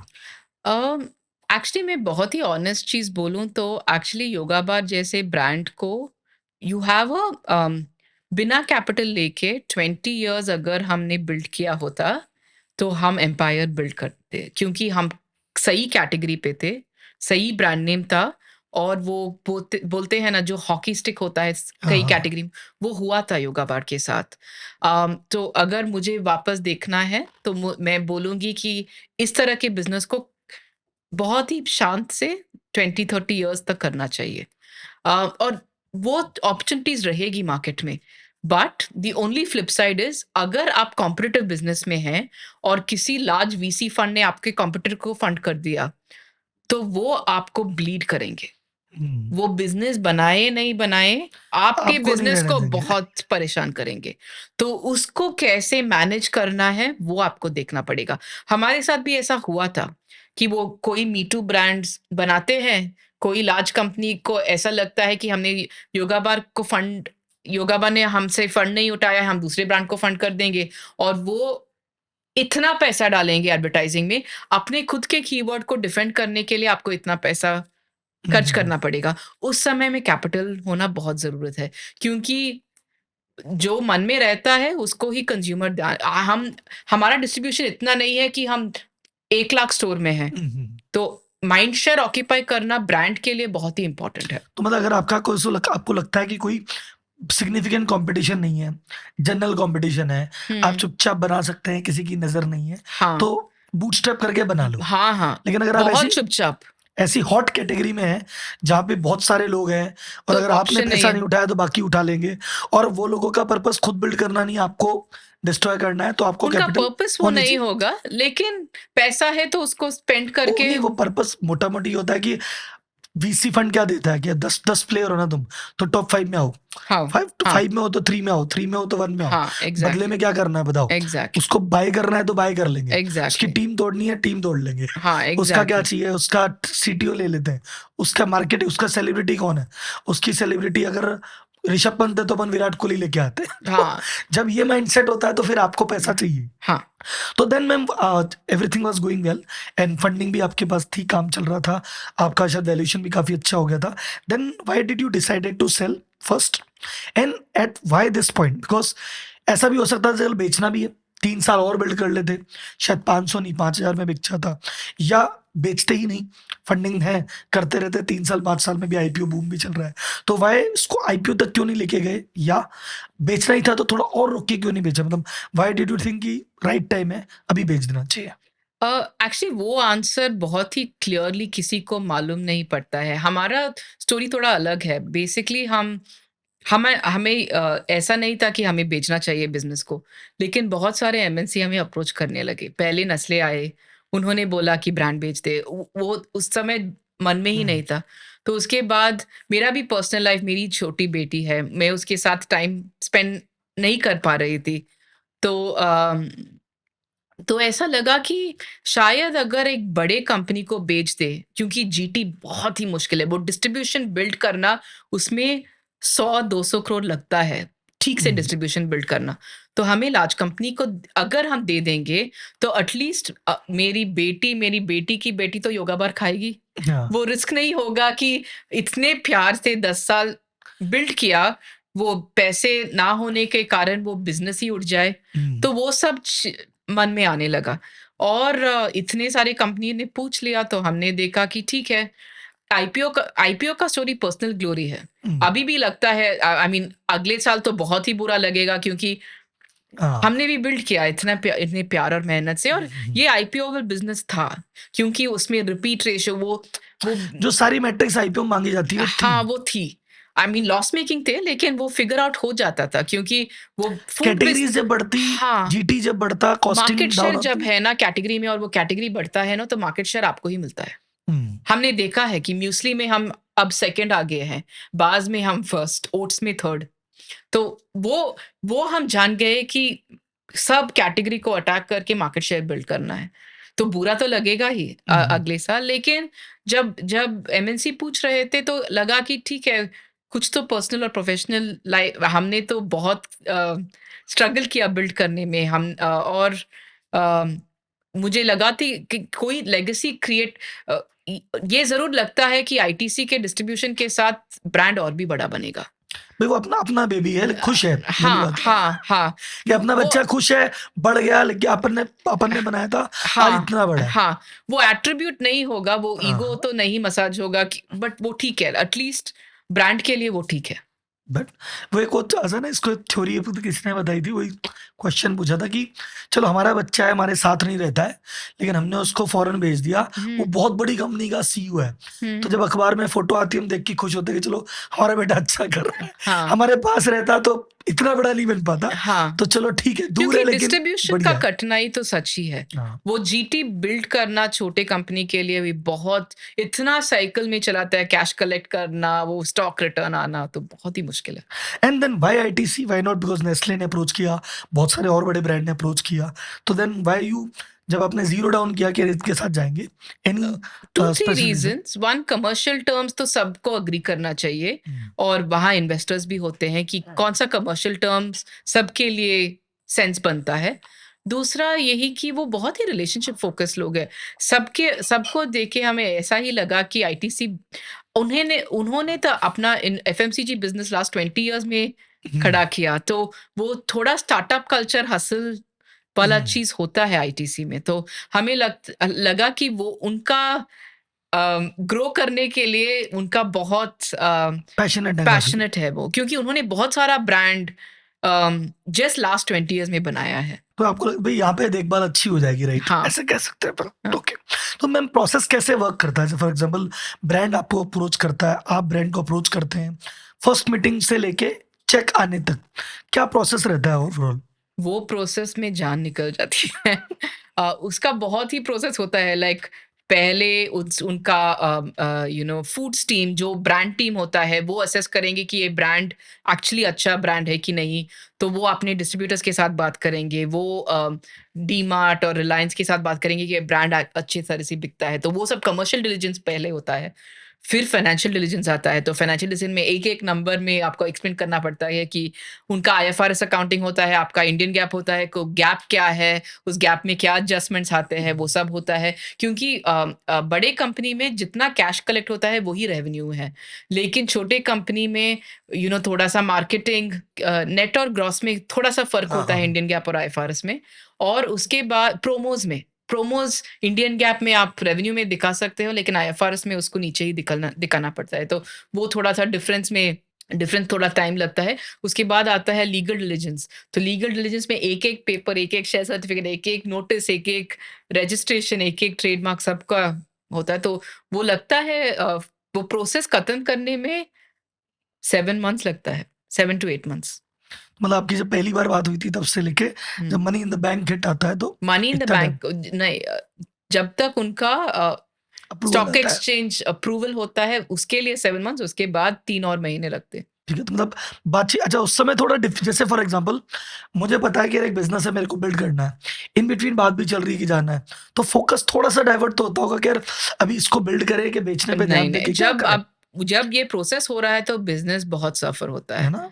क्योंकि आई मीन हमारे टीम में सीनियर लोग इतने ही थे और सबको वो डील में फ़ोकस करना पड़ेगा। तो थोड़ा-सा बिज़नेस सफ़र होता है। अच्छा फिर क्या होता है, इतनी लंबी डिलिजेंस के बाद नहीं हो, हाँ, लगता है यार 1 साल भी गया, हाँ, अभी कुछ हाँ, हाँ। हुआ भी नहीं, अब अगर फिर नहीं ज़ीरो से होता है लोगो। तो फिर startup zero starting line, negative line से स्टार्ट करना पड़ेगा, क्योंकि तब तक पैसा भी नहीं होता है बैंक में तो। सही बात है, डन। तो मैम ऐसा है कि जैसे वैसे अभी आपसे बात करके थोड़ा डिफरेंट लगा, लेकिन इतना बड़ा अमाउंट जब हिट करता है अकाउंट में, जो भी अमाउंट एक अच्छा अमाउंट हिट हुआ, तो उसके बाद होता क्या है? मतलब लाइफ चेंज होती है, नहीं होती? बिकॉज़ मैंने जितने भी बिज़नेस सेल कर पूछता हूँ ना, तो बाकी बाहर वालों को लगता है अरे क्या हो गया? लेकिन जिनके अकाउंट में हिट करता है, बोला यार क्या हुआ यार, वही लाइफ थी। जो सुबह 10 बजे अभी बैठे हैं, मतलब सुबह 10 बजे बैठे हैं, अकाउंट में एक्स बैलेंस है, और फिर 11 बजे अमाउंट क्लिक हुआ and it's X plus X Y Z हो गया, उससे क्या फर्क पड़ जाता है लाइफ में? पड़ता है कुछ फर्क? हाँ, अब वो मेरी माँ फ़ोन करके वो आई मीन आईटीसी को स्टॉक मार्केट में अनाउंस करना पड़ा क्योंकि वो लिस्टेड कंपनी है। मेरी माँ मुझे फ़ोन करके मुझे चिल्लाने लगी कि आपने क्यों बोला टीवी को कि आपने कंपनी बेच दिया। आई मीन पैसे के बारे में बात करना एक्चुअली हमारे कल्चर में वो बहुत ही गलत बात है। तो हम पैसे के बारे में दूसरों को बात करना और वो सब हम करते नहीं है। तो मेरी माँ को बहुत गुस्सा हो गया। तो उसको पहले मुझे शांत करना पड़ा कि देखो मैंने नहीं किया। उनको अनाउंस करना पड़ता है क्योंकि वो लिस्टेड कंपनी है, वो सब हुआ। उसके बाद लाइफ इज़ एज़ यूजुअल, कुछ बदलता नहीं है। लाइक वो आई मीन स कुछ लोग को होता है लेकिन मैं बोल सकती हूँ कि हमारे लिए तो कुछ बदला। एक और टू डू एक्शन आइटम आ गया कि इसको भी इसका क्या मैनेज करें? इसका कुछ मैनेज करना पड़ेगा। अम, लेकिन एटलीस्ट मेरे और मेरे हस्बैंड के माइंडसेट थोड़ा-सा सोशली इंक्लाइंड है, तो हम देखेंगे कि बाद में क्या ट्रस्ट बनाएँगे और कहाँ बट लाइफ का कुछ फर्क नहीं पड़ा बहुत ज्यादा? कुछ आई मीन एक्चुअली वर्se ही हो गया क्योंकि एक और चीज़ मैनेज करना पड़ा। आई मीन बेटर तो डेफिन टेंशन हो गई अब, पैसे का क्या हाँ, करें? कम है पैसे की तो मैनेज टेंशन। करना पड़ेगा। भाई मेरा प्रॉब्लम नहीं है, पैसा तो प्रॉब्लम है, हाँ, पैसा है तो प्रॉब्लम है। हाँ। तो वो सबको ना कि हाँ। प्लीज। एक्चुअली मैं ऐसा आई मीन अगर बहुत ही कम पैसा है तो बहुत प्रॉब्लम है क्योंकि वो बेसिक लाइफ नेसेसिटीज होना चाहिए। हेल्थ के लिए पैसा होना चाहिए, एजुकेशन के लिए पैसा होना चाहिए। उसके बाद एक लेवल आता है जहाँ वो डिफरेंस वो घर तो घर ही है। मुझे वो सब शानदार घर, शानदार गाड़ी वो सब फ़र्क ही नहीं पड़ता। मैंने कभी खरीदा भी नहीं है और खरीदूँ लाइक वो घर इसलिए खरीदती हूँ ताकि वो कैपिटल गेन्स मिलता है। मैं वहाँ रहती भी नहीं हूँ और मुझे वो ज्वेलरी सब का शौक भी नहीं है, तो वो उतना फ़र्क तो नहीं पड़ता है। मैम वर्क लाइफ बैलेंस कैसे रहता है? जैसे उस टाइम, जैसे वो पहले बात वर्क लाइफ़ करते बैलेंस हैं, एक्ज़िस्ट नहीं करता है। नहीं एग्जिस्ट नहीं, करता ना, अभी भी जब नहीं बिजनेस एक्ज़िस्ट चल करता रही है। थी नहीं, नहीं। और अब जब बेचने के बाद भी? नहीं, वो डील ट्रांज़ैक्शन खत्म नहीं हुआ है, तो अब तो बिल्कुल भी नहीं। मैं एक्चुअली तो रिस्पॉन्सिबिलिटी आ गई हाँ, बड़ी। बहुत सारा क्योंकि कल रात में आई 10 बजे को, आज मैं यहाँ हूँ और एयरपोर्ट बैंगलोर एयरपोर्ट कितना दूर है आपको मालूम है। आज रात मैं बॉम्बे जा रही हूँ, उसके बाद कल रात बैंगलोर जाऊँगी और नहीं, वर्क लाइफ बैलेंस तो बिल्कुल नहीं है। बिज़नेस एक रीज़न भेजने के लिए ये भी था कि ज़िंदगी एक अ, किस मुझे मेरी लाइफ़ स्टोरी ये नहीं होना चाहिए कि मैंने एक बिज़नेस बनाया। हम इतने सारे चीज़ कर सकते हैं हमारी लाइफ़ के अंदर में मुझे लैंग्वेज सीखना है, मुझे एक्चुअली कुछ लैंग्वेज सीखना है, मुझे म्यूज़िकल इंस्ट्रूमेंट सीखना है, मुझे कर्नाटिक म्यूज़िक सीखना है, मुझे इतने सारे like life is not uni dimensional, life में मल्टी डायमेंशनल होना हैप्पीनेस के लिए बहुत ही इम्पोर्टेंट है और अगर हम ऐसे ही फ़ोकस करेंगे कि मुझे एक ही चीज़ में लाइक हम एक ही चीज़ में ऑब्सेस्ड रहेंगे, तो वो लाइफ़ का पूरा हम कभी नहीं देख पाएँगे। ये मतलब बहुत बड़ा कंसर्न एक्चुअली बिजनेसमैन की आइडेंटिटी है ना, वो वैसी हो जाती है कि भाई हु आर यू, बोले I am a founder of Yoga Bar. तो हुँ, जब लगता है कि अरे अब वो वाली चीज तो गई, हुँ, अब क्या करें? तो वो है कि हुँ। होना चाहिए लाइफ में कि यार मैं आई am a yoga bar founder entrepreneur, but mother भी हैं, बस मुझे तो वाइफ वो भी है, मुझे ये तो भी है। बहुत ही क्लियर था कि वो लास्ट में आता है। मैं पहली मदर हूँ और उसके बाद मैं अच्छी बेटी हूँ, उसके बाद अच्छी वाइफ़, उसके बाद like my my sister's relationship और बिज़नेस करते वक़्त बहुत सारे रिलेशनशिप इधर-उधर भी होता है, सबको ठीक करना पड़ता है, उसमें भी टाइम लगता है और अगर हम रिलेशनशिप पे फ़ोकस नहीं देंगे तो वो क्या बोलते हैं इट्स ब्रिटल वो हम्म। जल्दी से टूट जाएगा तो और हम बिज़नेस चला रहे हैं तो सबको अंडरस्टैंड करना पड़ेगा वो अनफेयर एक्सपेक्टेशन है। भाई सब हमारा लोग धंधा चल रहा है, तुम मैनेज करो, क्यों वो करें अच्छ मैनेज? वो अदर पीपल क्यों एडजस्ट करेंगे आपके एक्चुअली इंदिरा नूई ने एक बार बोला था कि जब वो घर आई तो उसकी माँ ने बोला कि आपके क्राउन को बाहर रखो। मेरी माँ बोलती है कि क्या क्राउन है? आपको काम आई मीन आपकी बेटी का मुझे ऐसा नहीं लगना चाहिए कि मेरी बेटी कल पूछे कि ये बेहतर होता कि मेरी माँ बिज़नेस वूमन नहीं थी क्योंकि मेरी सबके पेरेंट्स इतना टाइम स्पेंड करते हैं, वो मुझे नहीं सुनना चाहिए। उसका कॉम्पेंसेशन मुझे करना पड़ेगा टाइम स्पेंड करके। ये नहीं कॉम्पेंसेट कर सकते कि मैं मेरी करियर पे फ़ोकस थी तो इसलिए मेरी वो यू एक्सक्यूज़ कैन नहीं दे यू कैन सकते। अपने डॉटर को नहीं कह सकते कि देखो 500 करोड़ अकाउंट में पड़े हैं, बोले मैं क्या वो करूँ, नहीं आप पड़ा तो है, नहीं हो ना। मैं क्या आई एम क्या जस्ट, हाँ कर I am just saying example, 50 हाँ, करोड़ पड़ा है जो भी व्हाटएवर एक्स वाई हुँ। जी, पर अगर मुझे टाइम चाहिए ना, पैसे का क्या करेंगे? टाइम इज़ एवरीथिंग और जो जिसमें आप ध्यान दोगे वो ही बढ़ेगा तो after this the deal conclude होती है 2025-26 जब भी, what was the next plan? अब क्या प्लान है, अब क्या करने का सोच रहे हैं? 1 साल हेल्थ को आई मीन बहुत ही मैं एक्चुअली जब मैं छोटी थी मैं बहुत ही योगा करती थी। तो योगा बिल्कुल छोड़ दिया तो मुझे हाँ, तो वापस योगा करना का आपका तो जर्नी मतलब 3-4 बार मेंशन हो गया। वहाँ पे आप योगा में थे मुझे बहुत यूएस पसंद में, है। हाँ। यहाँ पे आप 1000 योगा में थे, आपने योगा बार बनाया तो एवरीथिंग इज़ योगा, वही नहीं हो रहा था। हाँ, तो वो कुछ टाइम उस पे स्पेंड करना, टीचर ट्रेनिंग वो सब करना है। ओके। मेरी फैमिली के साथ टाइम स्पेंड करना है, थोड़ा-सा ट्रैवल। उसके बाद मुझे बच्चों के साथ वर्क करना पसंद है। मुझे ओके। बच्चे बहुत पसंद है, तो उसके साथ कुछ करना, कुछ एजुकेशन में या कुछ स्कूल सेटअप करने में। उसमें है। नहीं, हुँ, इसमें एक चीज़ में मेरा एक क्वेश्चन है और ये पर्सनल क्वेश्चन भी है। फर्स्ट वेंचर में पैशन होता है बहुत, हुँ। है ना? और उस समय क्या होता है, आपने प्रूव करना होता है कि मुझे खुद को प्रूव करना है। और उस समय थोड़ी पैसे की एक्सपेक्टेशन भी होती है कि चलो ये बिल्ड करेंगे, इतनी वैल्यूएशन है, इतने पैसे हैं। सेकंड टाइम में क्या होता है, सब हो चुका होता है। पैशन मेरा हो गया, पैसे मेरे पास आ गए, प्रूव मैंने कर दिया, पीपल नो मी। तो सेकंड वेंचर की मोटिवेशन क्या होती है? एक्चुअली मुझे लोग क्या कहेंगे मेरे बारे में वो कभी हुँ, वो अच्छे बोलेंगे जब अ, ठीक जा रहा है। आई मीन अगर अगर योगा बार फ्लॉप हो गया ये नहीं है कि मैंने एफर्ट नहीं मारा। हुँ, मुझे अपने को आंसर देना है कि मैंने सब कुछ किया कि नहीं किया, वो ही क्वेश्चन है। दूसरे लोग जो अपने जर्नी हम अपनी जर्नी वॉक कर रहे हैं। वो बाईस्टैंडर के ओपिनियन से जीवन जीना इज़ नॉट वेरी सेंसिबल क्योंकि they are not in your shoes to see what you have done, right? तो वो कभी भी मन में भी नहीं आता है। गुड ऑल्सो वो हुँ, बहुत प्रेज़ करेंगे तो भी फ़ायदा नहीं होता है, बहुत क्रिटिसाइज़ करेंगे तो भी फ़ायदा नहीं है। तो ह अगले बिज़नेस भी अगर मुझे कुछ value addition the easiest thing to do आप पर्सनल केयर बिज़नेस बनाओ बट ने मैंने मुझे करना भी नहीं है। मुझे यही बिज़नेस करना है जो सोसाइटी के लिए कुछ वैल्यू हो। अगर वो वैल्यू मैं नहीं जनरेट कर रही हूँ, मुझे नहीं करना है। व्हाई पर्सनल केयर बिज़नेस नहीं करना, या why business personal care business is the easiest? 75% 80% gross margin है वो मार्क ब्रांड बनाना तो मुझे आता है। अ, तो आई मीन वो ईज़ी है। ब्रांडिंग बिज़नेस ही है। एक वो मैं आपका पॉडकास्ट सुन रहा था, मतलब मैं आई जस्ट स्टन्ड कि आपने कहा कि हमारा योगा बार जो प्रोडक्ट है, उसमें मार्जिन है 25% हुँ, और फर्स्ट इंग्रीडिएंट है ड्राई फ्रूट। हाँ, और जो आपका पर्सनल केयर है, फर्स्ट उसमें जो मार्जिन है 70%, उसका फर्स्ट फर्स्ट इंग्रीडिएंट है इंग्रीडिएंट है वाटर। पानी। हाँ, बात तो सही है, 70% मार्जिन है, हाँ। पानी बेच रहे हैं। पर्सनल केयर बेचता है ₹3 पर ग्राम। मैं बेचती हूँ 50 पैसे और मेरा फर्स्ट इंग्रीडिएंट है आलमंड। तो 50 पैसे पर ग्राम में आलमंड बेचना है, उधर ₹3 पर ग्राम में पानी बेचना है। हाँ, ग्रेट। तो आई मीन तो ब्रांड बनाना मुझे आता है तो एक्चुअली मुझे पर्सनल केयर ब्रांड बनाना मुझे प्लेबुक मालूम है कैसे ऑनलाइन मेरा रिलेशनशिप्स एक्जिस्टिंग है बट मैं नहीं करूँगी।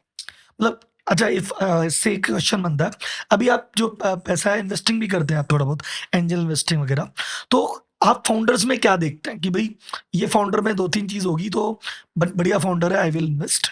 और या फिर सेक्टर को या कंपनीज को कैसे एनालिसिस करते हैं? जैसे for example you want build yourself personal care brand, suppose my self मैं कर रहा हूँ पर्सनल केयर ब्रांड, तो मेरे में क्या देखेंगे या मेरे में इन्वेस्ट करके अपनी नॉलेज से तो मुझे बिल्ड ही कर सकते हैं। तो आप क्या देखते हैं फाउंडर में या कंपनी के एनालिसिस में?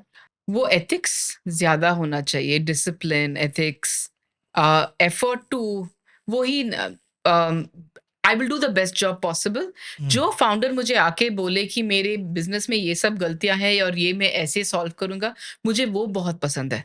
ये मत वो ये सब बढ़िया हो रहा है, मेरा बिज़नेस सबसे बेहतर है, that's not a good analysis. जिसको अपने में शॉर्टकमिंग्स दिखाई देता है और प्लान ऑफ एक्शन है, वो मुझे अच्छा दिखता है। तो वो मुझे सेक्टर पे इम्पोर्टेंट है क्योंकि मैं एक्चुअली मुझे लिशियस का फाउंडर बहुत अच्छे like I had when he was in the venture capital firm मुझे मैंने ही उसको बोला कि जाके बिज़नेस करो, क्यों इन्वेस्टिंग कर रहे हो? और उसने बोला कि आप 10 लाख डाल के मुझे परसेंटेज मिलने वाला था कंपनी है, but I will not do sin companies. Hmm, hmm, hmm, क्योंकि I don't eat meat and मुझे नहीं लगता I don't want to make money out of anything dying. Hmm, तो हुँ, मुझे तो sector is important to me. तो मैं ये देखती हूँ कि वो सेक्टर प्रोग्रेसिव है नहीं प्रोग्रेसिव है, मुझे फाउंडर पे I will do some analysis on the founder. I like simple people, simple hardworking people. मैं जिंदगी को सिंपल रखना चाहती हूँ और मुझे ऐसे ही लोग पसंद है. तो उससे क्या वैल्यूज मैच हो जाती है तो इन्वेस्टिंग में मजा भी आता है। हाँ, फॉर तो एग्ज मुझे भी लगना चाहिए कि मुझे और भी पैसे देने से बिज़नेस नहीं बढ़ेगा, मुझे एडवाइस देना चाहिए, मुझे and you will work with the founder only if you also like the personalities match. तभी हेल्प हो पाएगी। सपोज आपके फाइनेंशियली प्रूडेंट हो, वो अगला बंदा कह रहा है कि लाओ 100 करोड़ रुपए शाहरुख खान को रख लेते हैं, तो हाँ, आप बोलोगे यार ऐसा बिजनेस मेरे को समझ ही नहीं आता क्योंकि हाँ, कल्चर कोर वैल्यूज मैच नहीं कर रही है। हाँ, हाँ. ओके, एकदम एंड की तरफ चल रहे हैं पर hmm, any tip for upcoming entrepreneur. Suppose अभी कोई बंदा जॉब कर रहा है कहीं भी या पढ़ भी रहा है, कॉलेज में है, पॉडकास्ट देख रहा है एंड नाउ ही वांट्स कि आपसे बहुत इंप्रेस हो गया, नाउ ही और शी वांट्स कि आप मैम टिप दीजिए कि how to be a good entrepreneur. मैं जब एंटरप्रेन्योर बनूं तो मैं क्या 2-3 चीज करूं और क्या 2-3 चीज से मुझे अवॉइड करना है।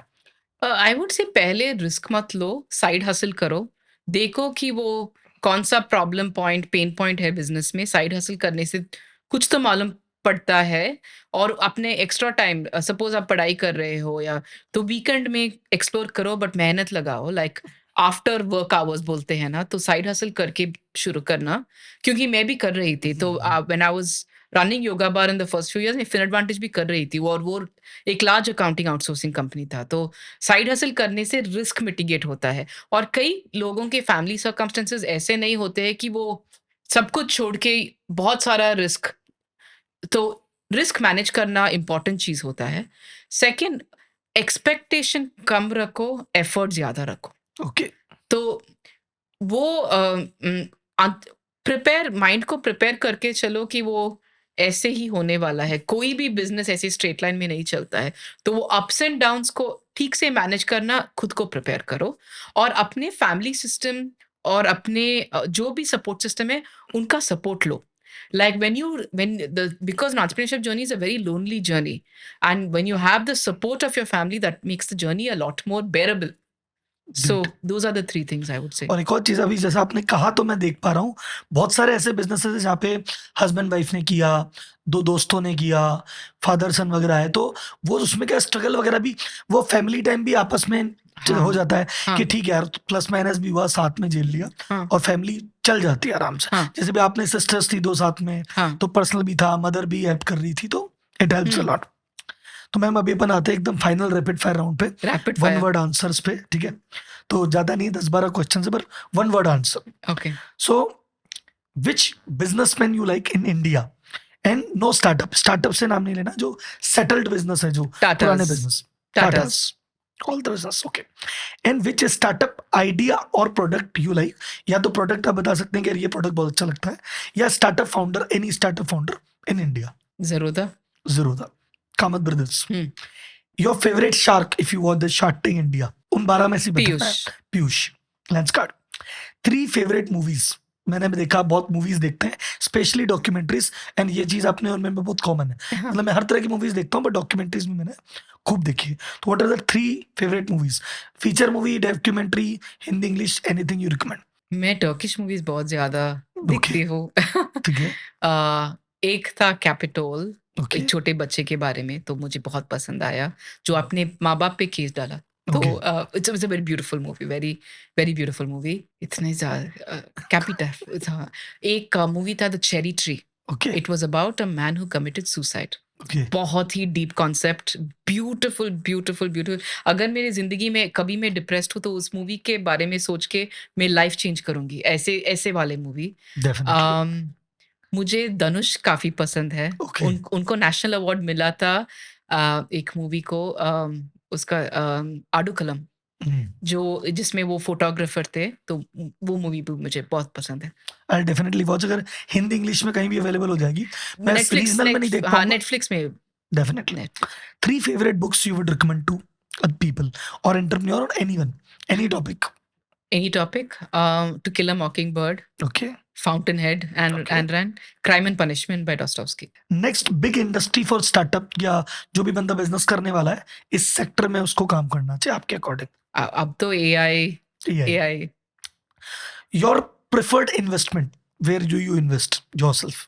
Brands, consumer brands. Consumer brands and वो जो होता है गोल्ड में, प्रॉपर्टी या शेयर्स व्हिच वाज लाइक नहीं, मैं इंडेक्स में करती हूँ। ओके मुझे रात में ठीक से सोना है, तो मैं ज़्यादा रिस्क नहीं लेती हूँ और इंडेक्स में ही करती यू हूँ। Guess your biggest purchase ever, सबसे बड़ा अमाउंट कुछ परचेज किया आपने, anything for expenditure, expenditure personal, may be some dress for 5,000 rupees, I don't biggest purchase, I think it would be शायद oh! Home biggest purchase. But my home is not a Okay, expenditure, it's a capital which I'll sell.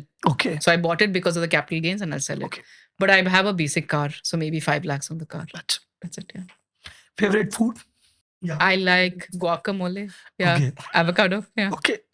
Favorite pastime, मतलब what do you do when you get free? Whenever you get free. Play Free with तो my नहीं daughter, होता है. play with Okay. my daughter. All my free time is my daughter. Favorite travel destination. Ireland. Ireland. But वो मैं tourist stuff नहीं कर, मैं Ireland में रही Okay. 1 साल के लिए, केपीएमजी ने सेकंडमेंट पे भेजा, तो मुझे बहुत ही पसंद आया क्योंकि लोग बहुत हैप्पी रहते हैं, बहुत ही खुश रहते हैं। मुझे हैप्पी लोग बहुत पसंद है। Okay. And last but not the least, your favorite yoga bar product, which you like. 10 gram protein bar, Okay. इसमें कोई particular flavor? Chocolate. Chocolate flavor. Great. Ma'am that's it from my side. हमारी audience ने बहुत कुछ सीखा होगा, बहुत सारे टिप लिए होंगे. धन्यवाद. Thank you so much Rahul.